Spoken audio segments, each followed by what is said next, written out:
দেখেন আপু, আমার হাজবেন্ডও না আমাকে রেখে অন্য মেয়ের সাথে এরকম অ্যাফেয়ার করে, আপনিও করেন। তখন আমার না কেমন অদ্ভুত লাগলো যে কি বলে মেয়েটা, ভয় লাগতেছে বিয়ে জিনিস ওরকম হলে আমি আব্বুকে ছাড়া করবো না, কারণ আমার আব্বু আমাকে অনেক আদর করে বলে। প্রথমে আপনি আপনার নামটা একটু বলবেন? আমার নাম নিশি। নিশি। নিশি, আপনি কোথা থেকে এসেছেন? আমি মগবাজার থেকে।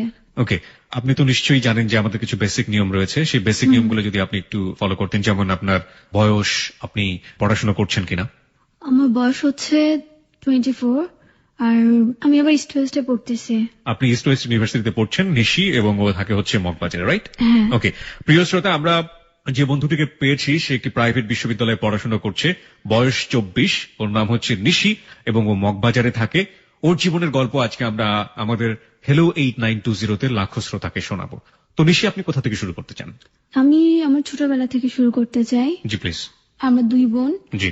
এক ভাই। আমার বাবা মা আমাকে মানে সবসময় খুব আদর করতো। 2 বোন বললেন আপনারা এবং এক ভাই, মানে একটু ক্রমানুসারে বলবেন, কে বড় কে ছোট? আমি হচ্ছে সবার বড়। আপনি সবার বড়। ওকে। আর আমার মেঝো বোন, তারপরে ছোট ভাই। তারপরে ছোট ভাই। এমনিতে বাবা কি করেন? Service holder. Service holder. উনি কি গভর্নমেন্ট জব করছেন নাকি বেসরকারি? গভর্নমেন্ট। গভর্নমেন্ট জবের সার্ভিস হোল্ডার, এবং মা সম্ভবত গৃহিণী, রাইট? ইয়েস। ওকে।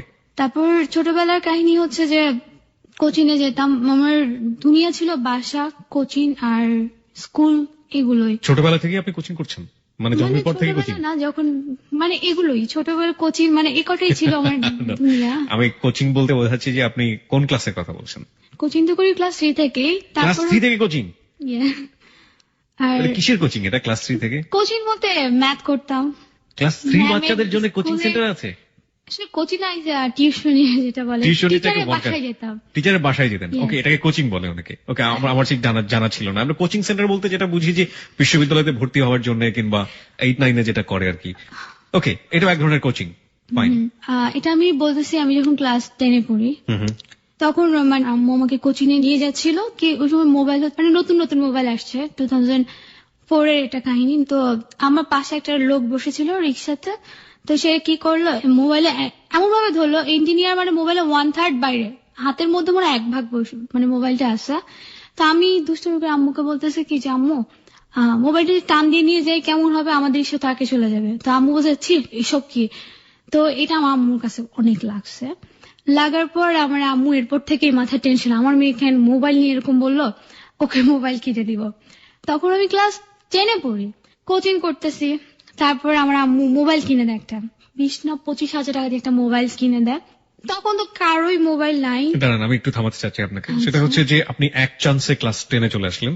আমরা আরেকটু জানতে চাই পিছনের কিছু, মানে 10 এর ওখান থেকে আর কি বুঝতে শুরু করলাম। তো ওখান থেকে লাইফটা আসলে ওখান থেকে বুঝতে শুরু করেছেন। তার আগে একটু পারিবারিক এনভায়রনমেন্টে জানতে চাই। আপনি পরিবারের সবচেয়ে বড় সন্তান, পারিবারিক স্কুলিং বা যদি বলা যেতে পারে যে আপনার বড় হওয়াটা কেমন ছিল? আদরে ছিলেন নাকি মারঠার খেতেন?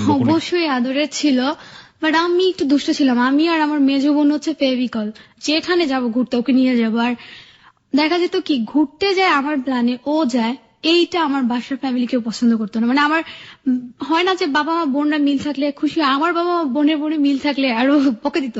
নিশ্চয়ই কোনো প্ল্যান করতেছে, ঘুরতে যাবে, দুজনে মিলে একটা শয়তানি বুদ্ধি কিছু একটা বের করছে। দেখা যেত আমরা দুজন গল্প করতেছি, আমার আব্বু আম্মু আসছে, দেখা যেত ঝগড়া একটা ভাগ করতাম, হ্যাঁ এটা ধর এটা, আবার চলে গেলে মিল।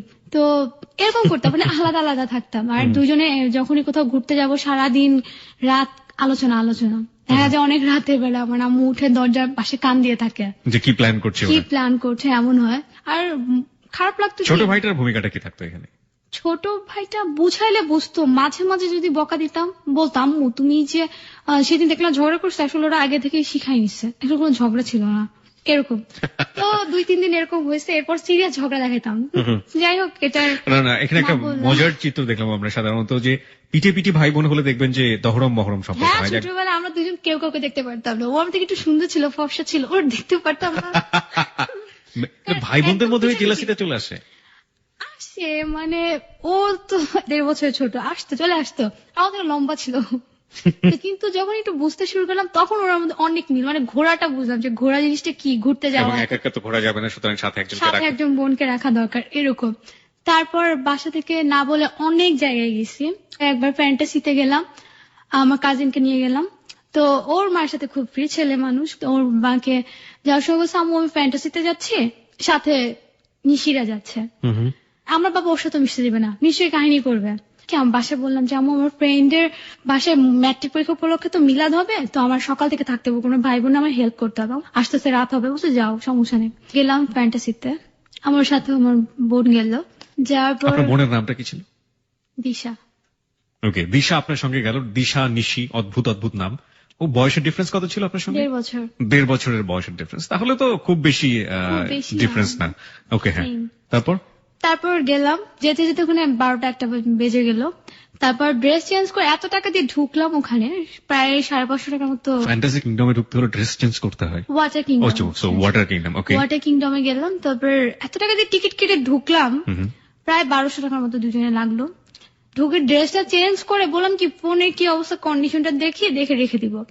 কোন ফোন? যে ফোনটা কিনে দিল আপনার আম্মু আপনাকে? হ্যাঁ, ওকে। ওই ফোনটা দেখি ফোনে কলের পর কল, 11টা মিস কল। আমি বললাম যে আমার আম্মু এতবার ফোন ধরলাম, আমার বাবা ফোন দিচ্ছে, তুই কোথায়? বলি আব্বু আমি তো ওদের বাসায়। বলে ওর মাকে দে। আমি পুরো অবাক হয়ে একটু আমরা এখান থেকে একটু ফিরবো প্রিয় শ্রোতা। বুঝতে পারছেন যে ক্লাইম্যাক্স প্রথমেই শুরু হয়ে গিয়েছে। ফোনের ব্যাপারটাতে আরেকবার একটু আসতে চাই, আমি একটু ফ্ল্যাশব্যাক করতে চাই। ফোনটা আপনার আম্মা আপনাকে কিনে দিল এই কারণে যে খুব মজা করে আপনি পাশের রিক্সায় কোন এক ভদ্রলোক ফোনটা হাতে ধরেছিল, প্রায় অনেকখানি বের হয়েছিল। আপনি আপনার মাকে বলছিলেন যে আমি যদি এখন থাবা দিয়ে বা ফোনটা নিয়ে যাই, আমাদের রিক্সা তো আগে চলে যাচ্ছে।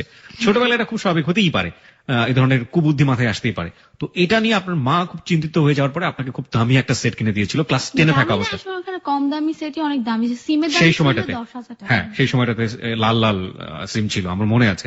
কত টাকা দাম ছিল সেই সময়টাতে ফোনটার সব মিলিয়ে? 23 অথবা 25।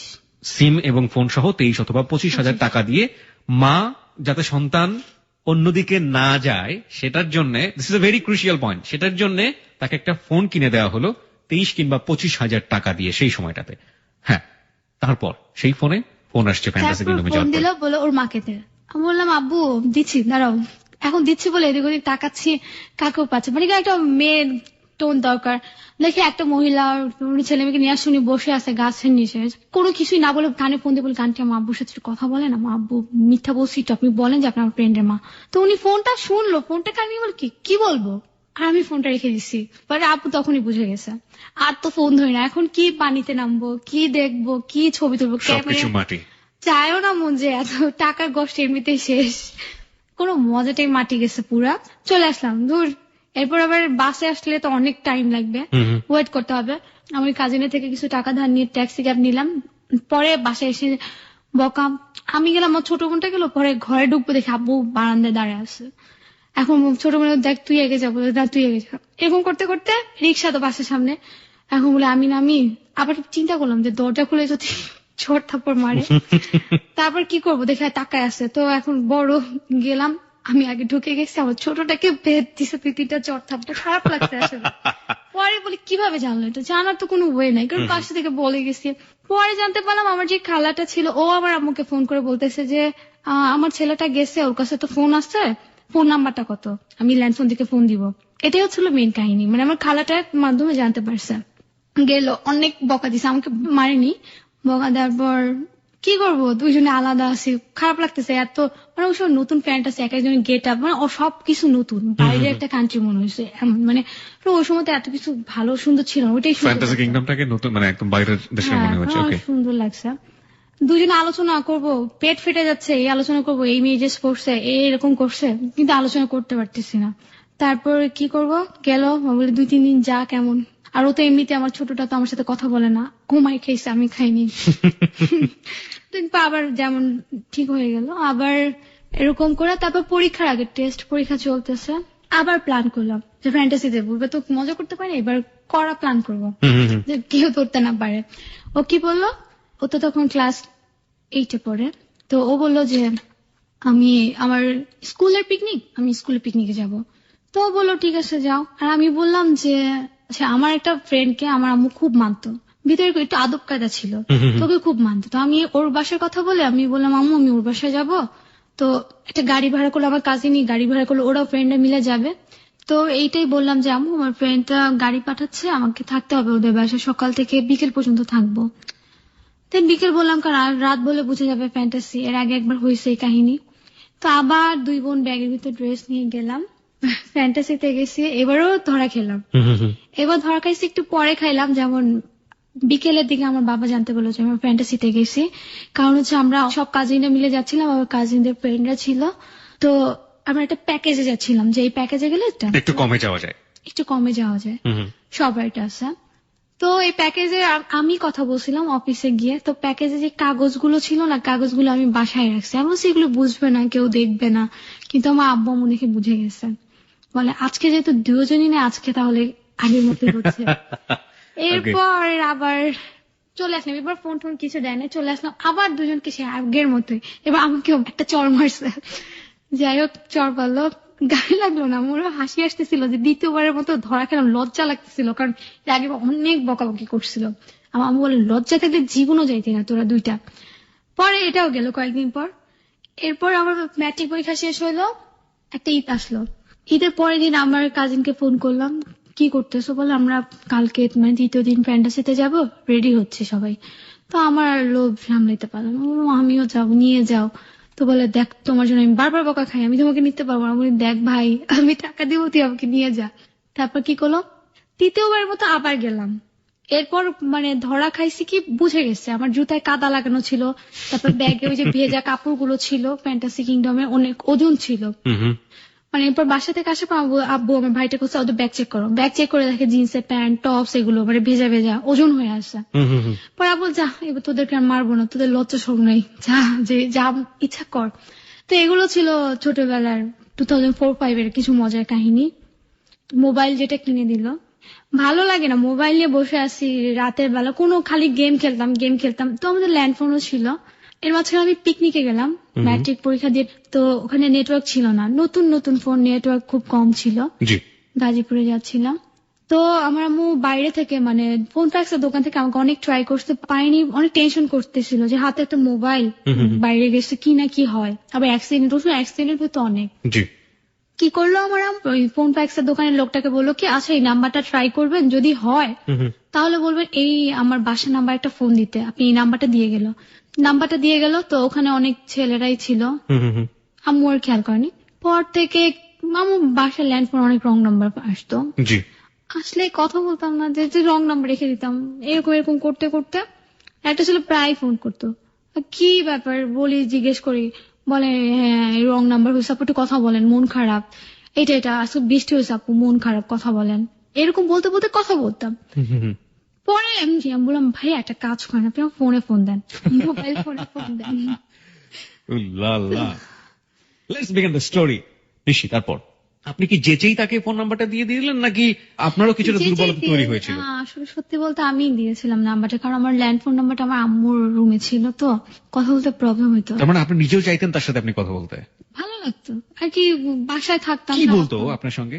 কেমন আছো, মানে আননোন টাইপের কথা, মানে ওরকম আমি কেমন আছি এরকমও না, কি বলতো মনে নাই। তারপরও মানে ওরকম কোন কিন্তু এক ধরনের ভালো লাগা তৈরি হয়েছিল, রাইট? ভালো লাগে, হ্যাঁ। যেমন আমি কোশ্চেন করতাম আপনি কেন ফোন দিচ্ছেন, আপনি এরকম করেন, মানে এরকম একটা ভাবের মধ্যে নাম্বারটা দিয়ে দিলাম। যাই হোক, তারপর তখন সিম ছাড়লো লটারি। তো আমার বাসায় 3টা পাইলাম, আমি পেলাম, আমার নামে ছাড়লো, আমার চাচা নামে ছাড়লো, আমার বাবা একটা পেলো। তো 3টা সিমের মধ্যে একটা সিম আমি ওইটা ইউজ করলাম।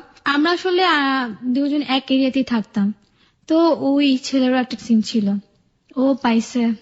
যাই হোক, ছিল 65 পয়সা। রাতের বেলা সারা রাত কথা বলতাম, কি বলতাম মনে নাই, তবে কথার মতো কথা বলতাম না, ফালতু তো এরকম কথা বলতে তবু বোর হয়ে যেত। তখন আপনি কোন ক্লাসে পড়েন? ক্লাস 10? ম্যাট্রিক পরীক্ষা দিলাম।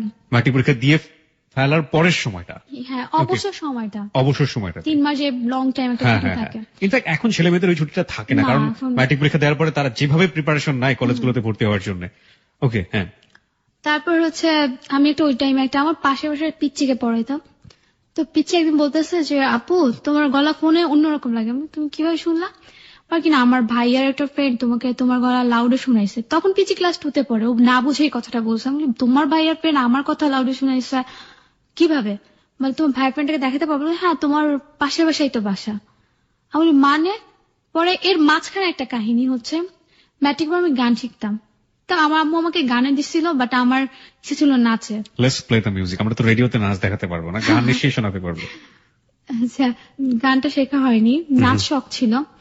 তো আবার আম্মু কি করলো, আমাকে গানে ভর্তি করে চলে আসলো, জানালা দিয়ে দেখতাম মেয়েরা নাচতেছে। ওই সময়টাতে ম্যাট্রিক পরীক্ষা দেওয়ার পরে? অবশ্যই সময়টা। নাচতেছে, আমার কাছে এত খারাপ লাগে, বুদ্ধি করলাম আমরা দুই বোনই, মেজোটা আর আমি, বললাম চল আমরা নাচে চলে যাই। গান গেয়ে কি হবে বল, আল্লাহ গুনা দিবে, নাচে চল। নাচে গুনা দিবে না? না, নাচতে। ওকে। তো তারপর করলাম কি, আমরা দুজন গানের ক্লাসে না গিয়ে নাচের ক্লাসে নাচ শিখতাম। হ্যাঁ। তারপর আমার আম্মু একদিন বাসায় কেউ জানতো না যে আপনারা নাচ না না শিখছেন? বাসার কাছে আমরাই চলে আসতাম দুজন একা একা।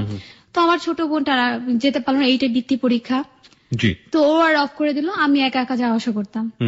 তো আমি একদিন আসতেছিলাম, এ থেকে মাগরিবে আজান দিচ্ছে, মানে আমি যাচ্ছিলাম, একটা ছেলে আমার পাশ দিয়ে যাচ্ছিল, মোটা করে লুঙ্গি পরা, ঢোলা ডালা গেঞ্জি পরা। আমি ওর দিকে ড্যাম কেয়ার ভাবে তাকে সাল্লাই, ছেলের কত কষ্ট, চেহারা দেখতে সুন্দর না, ওদের একটা ভালো সুন্দর মেয়েকে পছন্দ করে জীবনে বলতেও পারবে না, কারণ মেয়ে তো একটা থাপ্পড় মারবে ওকে, এরকম বলবো। আল্লাহ জানে কে বিয়ে করে। তখন মাগরিবে আজান দিচ্ছিল, আমার মন আবার আমাকে বলতেছে দেখ তোর কপালে পড়েনি, এটা কি আমার কপালে পড়বে।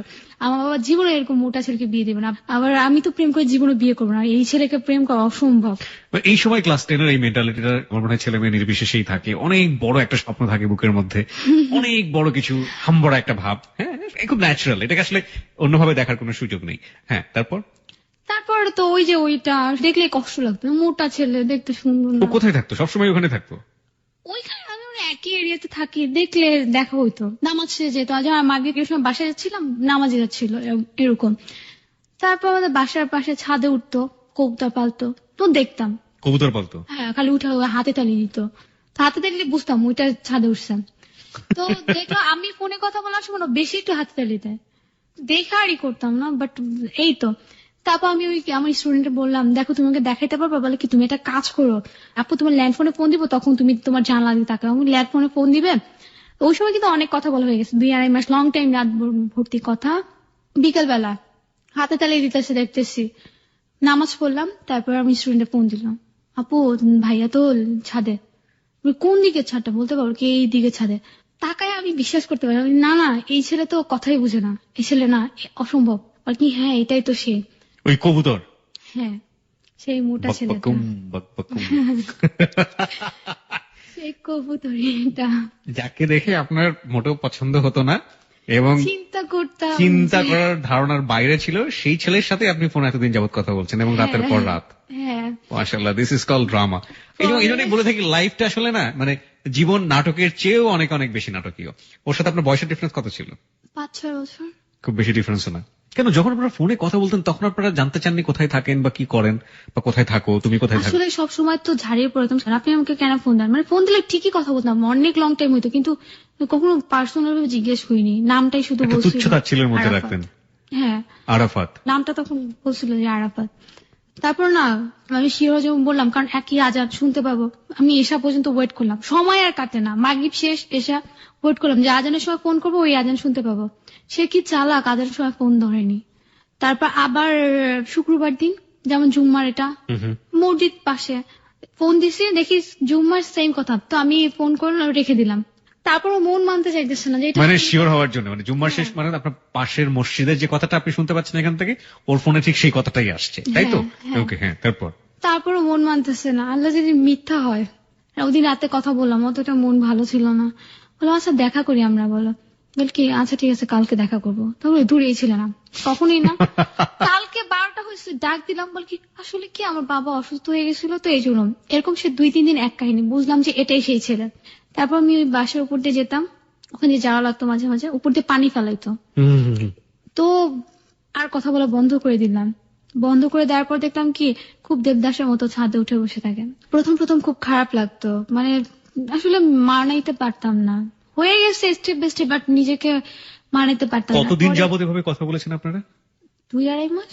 2-2.5 মাস আপনারা টানা দুজনের সাথে কথা বলেছেন, সেটা ভালো হোক আর মন্দ হোক। হঠাৎ করে বন্ধ করে দিয়েছেন কোনো কিছু জানার পরে, এবং খুব স্বাভাবিকভাবে নিজের কাছে খারাপ লাগছে। ছেলেটা কিন্তু জানে না যে কার সাথে কথা বলছি, কিন্তু আপনি জেনে গেছেন, এবং আপনি ওর ভিতরে ন্যাচারালি কিছু চেঞ্জ দেখতে পেলেন। ছাদে উঠে এসে বসে আছে, মন খারাপ করে বসে আছে, এবং আপনার ভিতরে একটা রিয়েলাইজেশন হচ্ছিল তখন। হ্যাঁ, সেটা কি ছিল? তারপর আমি একদিন ফোন দিলাম, ফোন দিয়ে সরাসরি জিজ্ঞেস করলাম, অ্যাক্টিংটা না করলেও পারতা। তারপর বলো কিসে অ্যাক্টিং? বললাম যে তুমি যে আমার সাথে এরকম কথা বললা, তুমি আমার এত কাছের একটা মানুষ, তুমি আমাকে পরিচয় দিলা না, আমার সাথে এমন করলে কাজটা ঠিক হয়নি। তারপর দেখলাম সে খুব চুপচাপ ছিল, মানে ওর মধ্যে একটা রিয়েলাইজেশন আসছে যে কাজটা ঠিক করেনি। আপনার বাসা থেকে ওর বাসার দূরত্ব কতখানি ছিল বলেন তো? একটা বিল্ডিং ওকে, একদম পাশাপাশি তাহলে বলা যায়। পাশাপাশি, হ্যাঁ। আচ্ছা আচ্ছা। এরকম আবার কথা বলা শুরু করলাম, কথা বলতেছি, এরপর রেজাল্ট দিল, খুব উৎসাহ দিল, ভালো রেজাল্ট করলাম, কলেজ ভর্তির জন্য অনেক ইনফরমেশন দিল। তো আস্তে আস্তে একটা মায়া চলে আসলো। আচ্ছা, পরে একটা সময় বুঝতে পারলাম যে না, ওর প্রতি সত্যি সত্যি একটা falling in love with his. You are fall in love with him. Sorry. Okay, sorry হওয়ার কি আছে? This is the reality. আমরা বলছি না যে আপনি ভুল করেছেন না শুদ্ধ করেছেন, আপনি যার রিয়েলিটি হচ্ছে তাই বলবেন। ওই ছেলেটাকে কি আপনি বুঝতে দিতেন যে লাভটা আসলে কার ভিতর থেকে? বুঝে না, যেমন ও তো এক স্টেপ আগে, আমি এক স্টেপ, মানে একসাথে কেউ না, যেমন ও এক ধাপ বলে আমি পরের ধাপতে বলি, এমন আচ্ছা আচ্ছা। করতে করতে তো হয়ে গেল। তো একটা সময় কথা কন্টিনিউ বলতাম যে আমার সবচেয়ে ভালো লাগতো কি, ওকে আমি মিস কল দিলে কেটে ফোন দিত, আর সেই লং টাইম কল রেটে সারা রাত কথা বলতো। তারপর একটা দিন রাতে আমার আম্মু ধরে ফেলে। আচ্ছা আচ্ছা আচ্ছা। আমাকে জিজ্ঞেস করে কে, আমি কি করি একটু লুকাই, কিন্তু এত কোয়েশ্চেন করে যে অ্যান্সার করতে পারি না। আমি একটু প্রেমের জায়গাটাতে একটু জানতে চাই যে আপনারা কি দুজন দুজনকে ওয়ার্ড দিয়ে দিয়েছেন নাকি বুঝতে পারেন ব্যাপারটা আসলে কি ছিল? প্রেমে পড়া বলতে আপনি কি বলছেন? ওয়ার্ড দিয়ে দিয়েছে বলতে হচ্ছে, যখন আমরা বুঝতে পারলাম প্রেম করতেছি, তখন ওয়ার্ড, হ্যাঁ, আই লাভ ইউ টু, এরকমই কিছু একটা। তো আমার আম্মু যখন কথা বলতে দেখলো, তখন আমাকে সারা জিজ্ঞেস করলো কে এই ছেলে, বল। কেন জানি মনে হচ্ছে এই পাশের পাশের ছেলেটা, সারা দিন বিলি এই ছাদে সব বসে থাকে, কাজ নাই কর্ম নাই, আর তুইও ইদানিং জানলার পাশে ঘুরঘুর করস। বললাম যে না স্বীকার করে লাভ নেই, বলে দিলাম। পরে আমার আম্মু কি করলো, আমার অবর্তমানে ওর সাথে একদিন মিট করলো। মিট করার পর সে আমার আম্মুকে অনেক বুঝাইলো, কান্নাকাটি করলো, ওকে ছাড়া বাঁচবো না। তারপর এরকম কি কি বুঝাইছে, অনেক কান্নাকাটি করছে। আমার আম্মু আবার একটু সফট মাইন্ডেড, খুব খারাপ লাগছে, বল কি না ছিল ভালো। তো একই রেতে থাকি, এর কাছে জিজ্ঞেস করতো মা বাবা কেমন, ফ্যামিলি কেমন, সবাই ভালোই বলতো, ভালো ভালো এরকম করতে করতে আমার আম্মু একটা সময় কথা বলে কিছু বলতো না, কিন্তু 2 দিন পর আবার বকা দিত, সারাক্ষণ কথা বলা, ফোন রাখ, ফোন দিয়ে দে, জমা দিয়ে দে আমার কাছে, হ্যান ত্যান এরকম বলতো। তো এরকম একটা সময় বিয়ের প্রপোজ আসে, ছেলেটা একটু ভালো জব করতো, তো আমার আম্মু রাজি হয়ে গেছে। এখন আমার আম্মু ছেলেটাকেও টানতেছে, ওকেও টানতেছে, সিদ্ধান্ত নিতে পারছে না। আরাফাতকেও চায়, আরাফাতকেও বলতেছে যে দেখো ওর কিন্তু বিয়ে হয়ে যাচ্ছে, আবার ওই ছেলেকেও বলছে হ্যাঁ তুমি তাড়াতাড়ি বিয়ে করে ফেলো, কলেজে ভর্তি হবে। ভেরি ভেরি কনফিউজিং সিচুয়েশন রয়েছে আপনার। অ্যাকচুয়ালি ডিসিশন নিতে পারতেছিল না, যেহেতু আরাফাতের সাথে সে কথা বলছে, আমিও মাঝখানে পড়ে গেছিলাম যে প্রেম করে তো জীবনে বিয়ে করব না, আর এই ছেলের সাথে প্রেম করতেছে, মায়া লাগতেছে খুব, কিন্তু লাইফে ফিউচার জানি না। আমার আব্বু এই জিনিস নিয়ে অনেকবার বাসায় বকা খাইছে, আব্বু জানলো। আব্বু কিভাবে জানলো?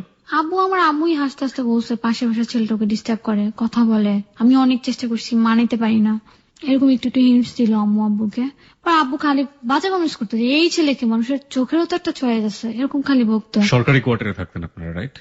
শব্দ করে বলেন, আপনি মাথা নাড়াচ্ছেন, সেটা তো আমাদের লিসনাররা বুঝতে পারবে না। হ্যাঁ, ওরা সরকারি কোয়ার্টারে থাকতো। হ্যাঁ, তারপর দেখা যেত কি আমাকে, আসলে আমি এমন ছিলাম, আমার আব্বু না করলে আমি সেদিকে যেতাম না। দেখা যেত ছেলেটা এমন কিছু কাহিনী করতো, আমার আম্মুর খারাপ লাগতো, আমার আম্মু বলতে একটু কথা বলে নাও। এরকম মা তো মানে লাখে একটা হয় কিনা সন্দেহ আছে। ওকে, তাহলে কথা বললাম ছেলেটা খারাপ হয়ে যাচ্ছে, বুঝাও। খারাপ হয়ে যাচ্ছে মানে কি করতো? এই কাহিনী, ছাদে উঠতো, কেমন জানি চেহারা একটা চেঞ্জ হয়ে গেছে, সারা রাত ছাদে। দেখা যেত কথা বলতাম না, ব্রেক থাকতো, আবার এই কথা বলে আবার শুরু হইতো। পরেও কি করলো, আমাকে একটা লুকায় লুকায় ফোন দিল, ওই ফোনে সারা রাত কথা বলতাম। আর আম্মু যদি বলতো না একটু কথা বলো বা দেখো খারাপ, আবার অন্য কষ্ট পেয়ে আবার কিছু করে নাকি, তোমার না না তার বাদ দাও, এই ছেলের সাথে কি কথা। আপনি না চাইলেও আপনার মা চাইতো মাঝে মাঝে? না না, আমি তো ফোনে কথা বলতাম চুরি করে, বাট আম্মুকে বুঝে দিলাম কিছু না, ঠিক হয়ে গেছে। মানে আপনি ঠিক হয়ে গেছেন, আপনি কথা বলবেন না ছেলেটার সাথে? আম্মু বলে কি ছেলে নাই ছাদে, ও কথা বলতে চায় না, কাহিনী কি। দরজা লক করতাম, আম্মু বলতো রাতে দরজার লক করে শুতে পারবে। কেন আম্মু, আমার ভয় লাগে। বলে কি না মোবাইল একটা আছে। বলে কি তোমার কি মনে হয় এই সময় মোবাইল আমাকে কে দিবে? ওই সময় একটু কম হয়ে গেছিল দাম মোবাইলের। তো আমি বলি আমার কাছে তো মোবাইল নেই, তাহলে দরজা লক করে সমস্যা কি। তারপর আম্মু কি করতো, কাজে বেশ হইতো আমার কাছে, ওকে তাল দিল, ওর সামনে তো আমি ফ্রি। একটা পর্যায়ে কাজে মেয়ে বলে দিল যে আমার কাছে একটা মোবাইল আছে, কথা বলেন। তারপর আমার আম্মু এরপর থেকে আমার কাছে শুইতো। দেখা যেত আম্মু যখন অনেক ঘুমাই থাকতো, সারা রাত জেগে থাকতাম, তারপরে পাশে বসে কথা বলতাম। এরকম করতে করতে আম্মু আর ফেরা হয়ে গেছে, দূর এটা আটকে কি করবো।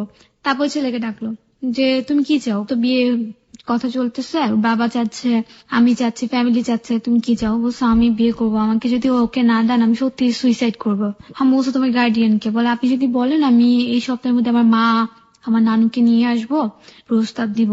তখন আমার আম্মু আবার আব্বুকে বললো, দেখো ছেলে তো আজকে বাসায় এসে আমাকে এরকম এরকম বললো, বুঝতেছি না কি করবো, নাকি দিয়ে দিবো। আমার আব্বু তো শোয়া ছিল, রাগ করে আবার উঠে বলে অসম্ভব, মেয়েকে মেরে ফেলবো। তারপর ওইটা আমার রুমে এসে অনেক চিল্লা ছিল, অনেক বকাবকি করলো, অনেক বকছে সেদিন, যে সাহস পায় কিভাবে এরকম ছেলে আসতে।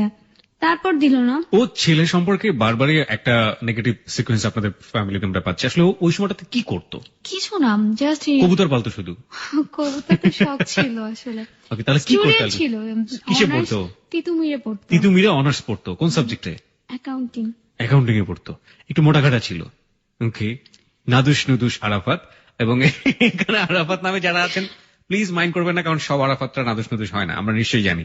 ওর বাবাও কি সরকারি চাকরি করতো? যেহেতু সরকারি কলোনিতে আপনারা থাকতেন, ওর বাবাও সরকারি চাকরি করতো। আর আপনি একটু মাথা নাড়িয়ে না, আপনি একটু হুহা করেন, নইলে আমাদের লিসনাররা বুঝতে পারবে না।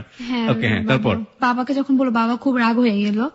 তখন আম্মু খুব কি করলো যে না আসলে এখানে এখন ঠিক হবে না, তো ওকে বুঝাইলো, দেখো আমার আসলে ফ্যামিলি থেকে ওর বাবা কখনোই মানবে না, তুমি অন্যদিকে যাও। সে কি করলো, ওর একটা ফুপি ছিল, ওর 3 নাম্বার ফুপিটা খুব ফ্রি, মানে সে কথা দিয়ে 2 মিনিটের মধ্যে মানুষের ব্রেন ওয়াশ করতে পারে এমন। সে তাকে ফোনে লাগিয়ে দিল আমার আম্মুর কাছে। সে পুরা 1.5 ঘন্টা কথা আমার আম্মুর ব্রেন পুরাই ওয়াশ করে ফেলছে। আমার আম্মু এই ফ্যামিলি ছাড়া কোনো ফ্যামিলি, যেই ছেলে প্রস্তাব আম্মু নিজেই আনলো, আম্মু সেই ছেলেকে বলে, দেখো ওর তো পড়া দরকার, ও পড়বে, তুমি অন্যদিকে দেখো। তারপর এরকম করতে করতে আবার ওই ছেলে নক করলো। ও তো শুনলাম প্রেম করে, ঠিক হবে না, বাচ্চা মানুষ, আপনি ওকে আমার কাছে বিয়ে না দেন, অন্য বিয়ে দেন, কারণ প্রেমের দিকে আপনি সাই দিয়েন না। মানে যে ছেলেটাকে না করে দিল সেই ছেলেটাই আপনার আম্মুকে আবার বুঝাইলো, উপদেশ দিচ্ছে। ওকে, হ্যাঁ। তারপর আমার আম্মু একটু বুঝলো, বোঝার পর আরেকটা প্রপোজ আসলো, মানে আমার আব্বু এবার দিবেই, আর কোনো কথা নেই, এখানে দিবেই যাই হোক। তারপর আমার আম্মু কি করলো, ছেলেটাকে ডাকলো, আমাকেও ডাকলো। তারপর বলতেছে, দেখো তুমি যদি বিয়ে করো এই সপ্তাহের মধ্যে করে ফেলো, না হলে ওর বাবা ওকে হয়তো অন্য কোথাও নিয়ে হয়তো বিয়ে ঠিক দিতে পারে। তারপর কি করলাম, আমরা একটা জায়গায় বিয়ে করলাম, ওরই একটা ফ্রেন্ডের বাসা, বিয়ে করে চলে আসলাম। দাঁড়ান দাঁড়ান দাঁড়ান, আপনারা বিয়ে করে ফেলেছেন? হ্যাঁ, আমরা টেরি পেলাম না আপনারা বিয়ে করে ফেললেন। বুঝলাম, আমি একটা ফ্রেন্ডকে বলতেছি, দেখ বিয়ে করবো, না বলতেছে এঙ্গেজমেন্ট হবে, ও বিদেশ চলে যাবে, আসার পর অনুষ্ঠান উঠাই নিবে। বললাম ঠিক আছে। আমি আবার আরাফাতকে বলছি, আচ্ছা আরাফাত, এঙ্গেজমেন্ট করলে কি বিয়ে হয় যে একদম তোমার থাকবো? বল কি না না, এঙ্গেজমেন্ট আন্টি করলো রিলেশন শেষ, আন্টি থাকলো রিলেশন আছে, আন্টি করলো ফেলে দিল রিলেশন। আমাকে ঠিক আছে, তো খোলার আংটি রাখা এটাই তো ব্যাপার, এটা কোনো ব্যাপার না, যখন প্রবলেম হবে খুলে ফেলবো। আসলে কাবিন এসব বুঝতাম না আসলে বিয়ে জিনিসটা। কিন্তু আমার কাছে যে জিনিসটা খুব আশ্চর্য লাগছে যে আপনার মা জেনে শুনে এরকম একটা বেকার ছেলের সাথে। আমরা আসলে পুরো আমরা নেই, বাস্তব আসলে সমাজে এতটা চলা হয়নি, আর ইমোশনালটা কাজ করছে বেশি। আপনার আম্মুর ইমোশনটা অনেক বেশি কাজ করেছে। হ্যাঁ, কোচিং এর কথা বলে তারপর ওর সাথে গেলাম, 6 উঠতেছে, বলছে দেখো আমার ভয় লাগতেছে, বিয়ে জিনিস ওরকম হলে আমি আব্বুকে ছাড়া করবো না, কারণ আমার আব্বু আমাকে অনেক আদর করে। বলে শুনো, রিংটা ফেলে দিবা, রিলেশন শেষ, কেউ জানবে না। এটা কে বললো? আরাফাত। আরাফাত বললো। আর আপনার আম্মু? আমার আম্মু ছিল না, আমার আম্মু কোচিং এর টাইম করে দিয়েছে যে আপনার আম্মু জানতো যে আপনার এঙ্গেজমেন্ট হতে যাচ্ছে বা কিছু একটা হতে যাচ্ছে? এটা আপনার আম্মু জানতো? আমাকে বুঝাইছে। আপনার আম্মু জানতো যে আপনার বিয়ে হচ্ছে? আম্মুই তো বলছে কিছু বলে বিয়ে হোক কাবিন হোক করে রাখো, তুমি যখন বিদেশ থেকে আসবো তখন উঠাই নিও। ও তার আগে ছেলেটা আপনার ফ্যামিলিতে এস্টাবলিশ করেছে যে ও বিদেশ চলে যাচ্ছে। ওকে, হ্যাঁ, the situation is like that. তারপর গেলাম ফ্রেন্ডের বাসায়, আধা ঘন্টা হয়ে গেছে, আমি বলতেছি কি ব্যাপার, কাবিন এঙ্গেজমেন্ট কি হয় না কেন? বলতেছে কেউ একজন আসবে তার জন্য ওয়েট করতেছে। কে একজন হচ্ছে কাজী, তো উনি আসলো, উনাকে দেখলে আমার কেমন যেন একটু লাগলো, কান্না কান্না আসতেছে, কোন ইসে আসলাম আল্লাহ জানে। বলতেছে অজু করেন, অজু করতেছে, বলছে আল্লাহ কি হইতেছে এগুলো বুঝতেছি না কিছুই। তাই তো বিয়ে হলো দেখে একজনের ভিডিও করতেছে, তখনও বুঝি না, মানে দেখতেছি জানতেছি কিন্তু বুঝতেছি না। মানে যে বিয়ে করছে সেই বুঝতে পারছে না যে আসলে কি হচ্ছে। আসলে জানি বিয়ে হচ্ছে, কিন্তু এতটা সিরিয়াস একটা জিনিস এটা বুঝতেছি না। মানে কি কি হলো আপনার সঙ্গে? আপনার কাছ থেকে আমরা শুনতে চাই, এই কারণে যেহেতু আপনি জানেন না ব্যাপারটা। আসলে আমরা তো জানি বিয়ে কিভাবে হয়। বললাম না, কারো একজন ওয়েট করতেছিল, কাজী আসবে, আমার আম্মু ফোন দিতেছে 3-4 ঘন্টা হয়ে গেছে, আসো না কেন? বলছে না এখনই আসবো। আমার আম্মু বলছে কাবিন কত টাকা করবা? ও বলতেছে 20 লাখ করে। আমি বললাম না না এত টাকা না, কমাই করো। কাবিন করছে 2 লাখ টাকা ওর ফ্রেন্ডের বুদ্ধিতে। তারপর ভিডিও করলো, কবুল বললাম, কবুল বলি দূর না বলে থাকি দেখি কি হয়। তো বলছে কবুল বলেন, মাথা ঝুলাইছে, মুখে বললাম বলে কবুল। কিন্তু আমাদের কাছে আশ্চর্য লাগছে যে কলেজে পড়ুয়া একটা মেয়ে কবুল বলে বিয়ে হয়, এটা জানবে না সে? সে নিশ্চয়ই জানবে। এটা তো জানি বিয়ে হচ্ছে, কিন্তু এটা যে এত বাস্তব, এত সিরিয়াস একটা জিনিস, আমাকে ওই যে বুঝায় আন্টি করলা চলে গেল। আমি তো বিয়ে করে বিদেশ চলে যাবো, আসবো কবে না কবে তখন উঠাই নিব এরকম। ওখানে যাওয়ার পরে সিচুয়েশনটা আসলে ওরকম হয়ে গিয়েছে, কিন্তু তার আগ পর্যন্ত আপনাকে আন্টি বলেছে, কিন্তু ওখানে যাওয়ার পরে আপনার বিয়ে, ওই যে বললাম না, কার জন্য ওয়েট করতেছে কাজে কাজে, এগুলো আপনাকে আগে বলেনি না। তারপর এই তো বিয়েটা এভাবে হয়ে গেল। আমি যতদূর বুঝি যে সিচুয়েশনটা আসলে খুব ফ্লেক্সিবল ছিল, সেটা এর পক্ষ থেকেও, মানে আমাদের নিশির পক্ষ থেকেও আরাফাতের জন্য, এবং নিশির অনেক বড় যে গার্জিয়ান মা, তার পক্ষ থেকেও। সে চাইলে এটাকে এঙ্গেজমেন্টও করে রাখতে পারতো, চাইলে এটাকে বিয়েও করে রাখতে পারতো। সিচুয়েশনটা খুবই ফ্লেক্সিবল ছিল। যদি বিয়ে করতো তাহলেও বাধা আসতো না ওর মার পক্ষ থেকে, এবং নিশির পক্ষ তো নয়, কারণ নিশি তাকে লাভ করতো। তো সিচুয়েশন ওয়াজ লাইক দ্যাট। তারপর লাভ করতাম, বাট বিয়েটা যে করবো মানে কনফিউজ ছিলেন, কিন্তু জোরাজুরি করলে তো আপনি বুঝে না, যেহেতু প্রেম করতেছি, ওই যে হইলেও ভালো, না হইলেও নাই। কারণ একটু আগে আপনি বলছিলেন যে আরাফাত আপনার মাকে ফোন করে বলছে 20 লাখ টাকা কাবিন রাখবে, তাই তো? ওটা তো ইমোশনাল জায়গা থেকে বলেছে যে যত টাকা নাও নাও, এরকমই তো একটা ব্যাপার, তাই তো? ও বুঝতো না সেটাই।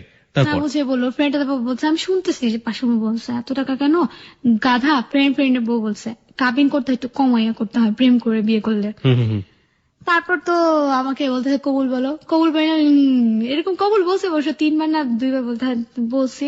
এই কবুল বলার পর মানে এরপর না কেমন শরীরটাই লাগতেছে, কেমন ভার কি করলাম, মানে অনেক বড় একটা অপরাধ করছি। আম্মুর সামনে মুখ দেখাবো কিভাবে, আম্মুর সামনে মুখই দেখাইতে পারতেছি না। দিয়ে আসলো আম্মুর সামনে, কি আল্লাহ, বিয়ে করে ফেললাম, ধুর। রিং পরাই দিল একটা, তো বাসায় গেলাম। তখন বাসা তো আমি যখন রিংটা খুলে আমার ড্রেসিং টেবিলে রাখলাম, তখন আমার মেঝোটা দেখেই বুঝে গেছে যে বিয়ে হয়েছে। তারপরে আমার না কেমন জানি চুপচাপ থাকতাম, বিড়ালের মতো এক কর্নায় পড়ে থাকতাম। আপনার মার কাছে আপনি আসার পরে তো আপনি বললেন যে আমার বিয়ে হয়েছে, মার প্রতি মাই তো জানতো কাবিন, আপনি তো জানতেন না? আপনি তো জানতেন? বিয়ে হয়েছে জানতাম, মানে এতটা বাস্তব একটা জিনিস, সিরিয়াস একটা ব্যাপার। না, মা তো আপনাকে তো ট্রাস্ট দেয়নি আগে থেকে। মা তো ওখানে সিচুয়েশনে যাওয়ার পরে আপনি বুঝলেন যে হ্যাঁ মা জানে ব্যাপারটা। আসলে জিজ্ঞেসও করা হয়নি, জিজ্ঞেসও পরে করেন। ওকে। এই তো তারপর কেমন একটা ভার চলে আসলো। আমার আম্মু বলতেছে, দেখো তুমি আগে খুব চঞ্চল ছিলে, এই ভারটাই তোমার আমি চাইছিলাম অনেক আগে থেকে। পড়ালেখা করো, আর এই কথা যেন কাউকে বইলো না, তোমার আব্বু জানলে একদম মেরে ফেলবে, চুপচাপ থাকো। এটা আব্বুর কাছ থেকে গোপন করলেন আপনারা? খুব খারাপ লাগছে, আমার আব্বুর দিকে তাকাইলে মায়া লাগতো। আব্বু তো ভালোই চাইছিল, প্রত্যেকটা বাবাই চায় যে একটা স্ট্যাবলিশ ছেলের কাছে বিয়ে দিতে।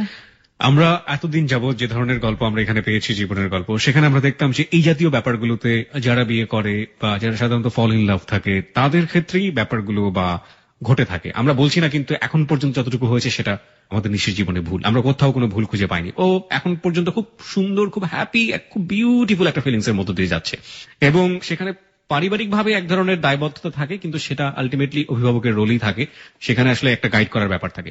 কিন্তু মজার বিষয় হচ্ছে যে আমরা এখানে এমন একটা জিনিস দেখলাম যে নিশির সাথে নিশির মাও ব্যাপারটাতে একেবারে 50-50 আমরা বলতে পারি জড়িত, এবং সেখানে বাবাকে, মানে পরিবারের সবচেয়ে বড় কর্তা যিনি, তাকে ব্যাপারটা হাইড করা হলো।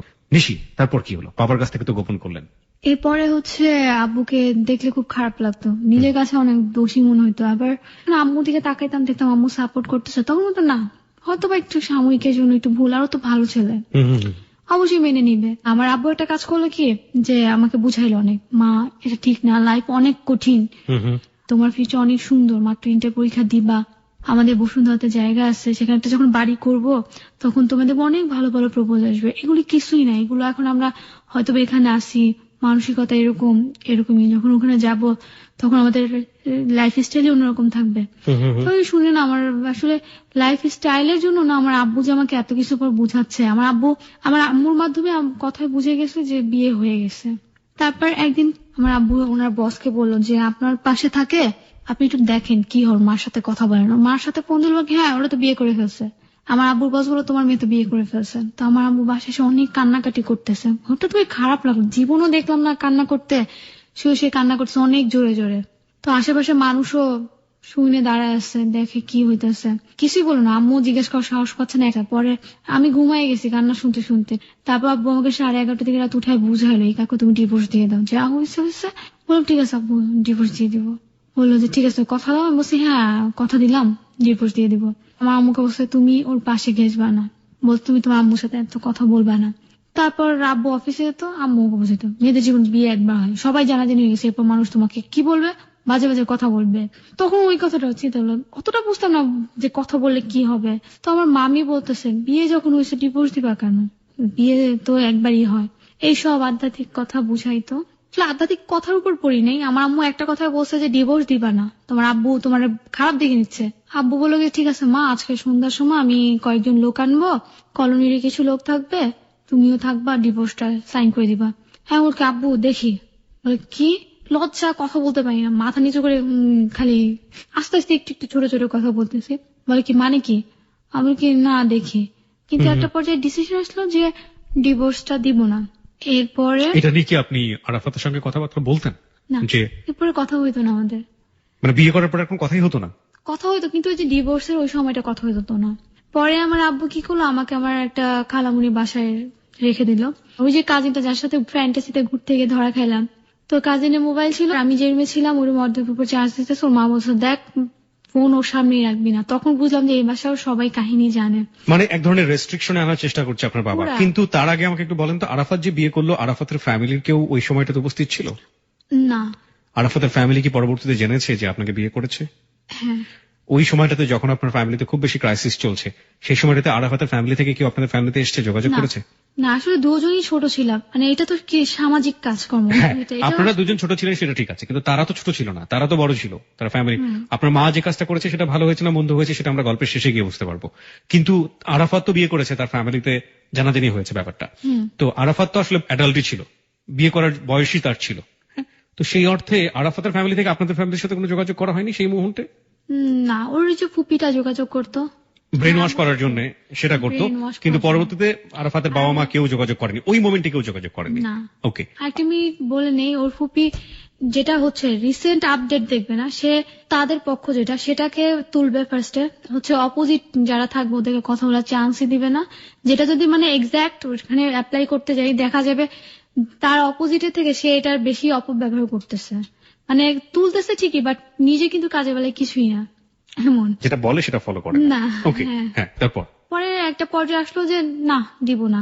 পরে আমার আব্বু বললো যে আমি কিছু বলবো না, টাইম নেই। বাসায় চলে আসলাম, আব্বু অফিসে চলে গেল, আমার আম্মু ওই আরাফাতকে ফোন দিল। ফোন দেওয়ার পর বলতেছে ওর বাবা অফিসে গেছে, তুমি আসো, আসে ওকে নিয়ে যাও, নাহলে ওর বাবা ওকে মেরেই ফেলবে আজকে। পরে কি করলো, দুপুরে আমার বাবা অফিস থেকে হঠাৎ করে চলে আসছে 12টার দিকে। চলে আসার পর দেখতেছে ও খাচ্ছে, মানে আমার আব্বু দেখে পুরো শকড হয়ে গেছে, সে খাচ্ছে। এবং ছেলেটা যে ছেলেটাকে মানতে পারেনি, সেই ছেলে জামাই, জামাই আদৌ কি জিনিস, কত প্রকার, কি কি কিছুক্ষণের মধ্যে ঘটতে যাচ্ছে প্রিয় শ্রোতা, আপনারা সবাই রেডি হয়েছেন। দুনিয়ার খাবার সামনে মাত্র বসে খাইতে, মানে এক টেবিলের অর্ধেকই খাবার। সকাল থেকে দেখতেছে আম্মু রান্না করতেছে, আমিও খাইনি, খাবো খাবো, আব্বুর সাথেই আপনার আছে। আম্মুর সাথে আপনার আব্বুর ক্ল্যাশ হতো না এটা নিয়ে? বোঝা যায় না, আব্বু আসলে দেখা যেত আম্মু আমার সাথেই থাকতো, আমার কাহিনী হইতো, আবার আমার কাহিনী কিছু হিংস আব্বুকে দিত। তো এতটা আমরা অদ্ভুত, আমি ঠিক জানি না যে ফ্যামিলি মিস্ট্রিটা আসলে কি জিনিস হতে পারে। মানে একই পরিবারে ঘটছে এটা, বাবা একদিকে মা একদিকে, তারপরেও তাদের মধ্যে কোনো সমস্যা হচ্ছে না। হ্যাঁ, তারপর পরে কি আমার আব্বুকে খেতে বসতে দেখে বলে এই তুমি এখানে কি করো, ঘর থেকে বের হও, সাহস করতে তুমি আমার বাসায় এসে খাইতেছো। চুপ করে মাথা নিচু করে আসছে। তারপর ভাই আমি পারলে মনে হয় ঘুমাই থাকি, এমন জামা কাপড় গুছাইছিলাম, দূর যাবো না। আব্বু এসে বসছে, পরে দেখি আব্বুকে ইচ্ছা মতো মা বাবা নিয়ে গালাগালি করতেছে, বের Wait, হও। ছেলেটা? এরপর তুই করে বলতেছে, হ্যাঁ। দেখে চুপ করে বসে আছে, চুপ করে শুনতেছে। তারপর বল কি হাই হাই, এই আমার বাবা এত গালি জানে, যদি শুনে একটা মানুষ কি করলাম, আব্বুর সামনে হাত ধরে বলে কি আসো তো, এবার নিয়ে গেলাম। মানে আমি চিন্তা করতেছি, মানে আমার আব্বু কষ্ট পাইছে এটাই যে আব্বুর সামনে হাত ধরে নিয়ে আসলাম। আসলে আমি কাজটা ওর জন্য করছি যে গালাগালি করতেছে, তাহলে ও একটা টাচ করে বলে দিলে ছেলে মানুষ বাবা মা নিয়ে বলতেছে এর জন্য। কিন্তু আমার আব্বু খুব কষ্ট পাইছে। পরে আমি চিন্তা করি আমারও খারাপ লাগছে, আমার এত বড় সাহস হলো আব্বুর সামনে হাত ধরে নিয়ে চলে গেলাম। নিয়ে কোথায় গেলেন?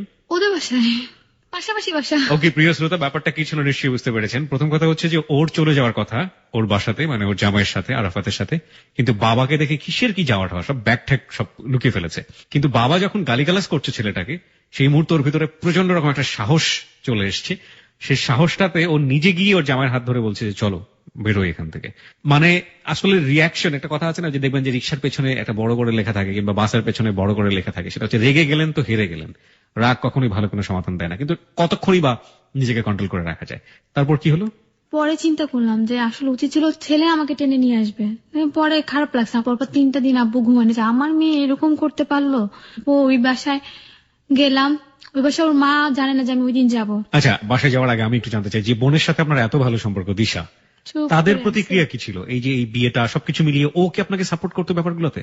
না, কিছুই বলতো না। কিছুই বলতো না? না, ও আসলে- মানে এক ধরনের মা ছাড়া আপনার ফ্যামিলি থেকে আপনাকে কেউই আলটিমেটলি পজিটিভ কোনো সমর্থন দেয়নি এই পর্যন্ত, তাই তো? আচ্ছা, তারপর? তারপর ওর মা হঠাৎ করে আমাকে নিয়ে গেল, বলছে সালাম করো। দেখে সালাম করলাম, ওর মাও তখন জানতো না। তারপর কি বললো, থাকো, রান্না বান্না করলো, খেলাম দিলাম, এরকম করে চলতে থাকলো। পরে দেখলাম এক সপ্তাহ থাকা পর আর ভালো লাগে না, খাবার দাবার ভালো লাগতেছে না। পরে আম্মু তো প্রতিদিন ফোন দিতেছে, আপডেট নিতেছে, অনেকক্ষণ কথা হয় আম্মুর সাথে প্রতিদিন। তারপরে কোরবানি ঈদ চলে আসলো। কোরবানিতে আগে আমার প্রিয় প্রিয় কিছু রান্না করলো আম্মু। রান্না করবো বলছে, তোমার আব্বু বাইরে গেছে, গরু কিনতে গেছে, তুমি আসো, আইসা খাওয়া দাওয়া করে। তো আমাদের কর্নার একটা রুম ছিল, আমি কর্নার রুমে ডাইনিং টেবিল ছিল একটা, মানে কাজে লাগতো না, সেটা উপরে উঠে ইচ্ছা মতো দুই বাটি দুই পাশে রেখে খাচ্ছে। আমার আব্বু কি করলো, বাইরে থেকে এসে আর জানে না আমার আব্বু কোরবানি গরু কিনছে, কর্নারে কি জানি নিতে গেছে, টাস করে দরজাটা খুলছে, খুলে দেখে আমি দুই বাটির সামনে নিয়ে খাচ্ছি। এত লজ্জা, মানে আমার আব্বু দেখে দরজাটাকে ওরকম রেখে চলে গেছে। এখন আমি চিন্তা করছি বের হবো কিভাবে রুম থেকে, লজ্জা। এখন আম্মু সে তোর বাপ কি তোরে দেখছো? কি হ্যাঁ দেখছে, দেখে বল কিছু বললি না। 2-3 মাস গেলে এরকম।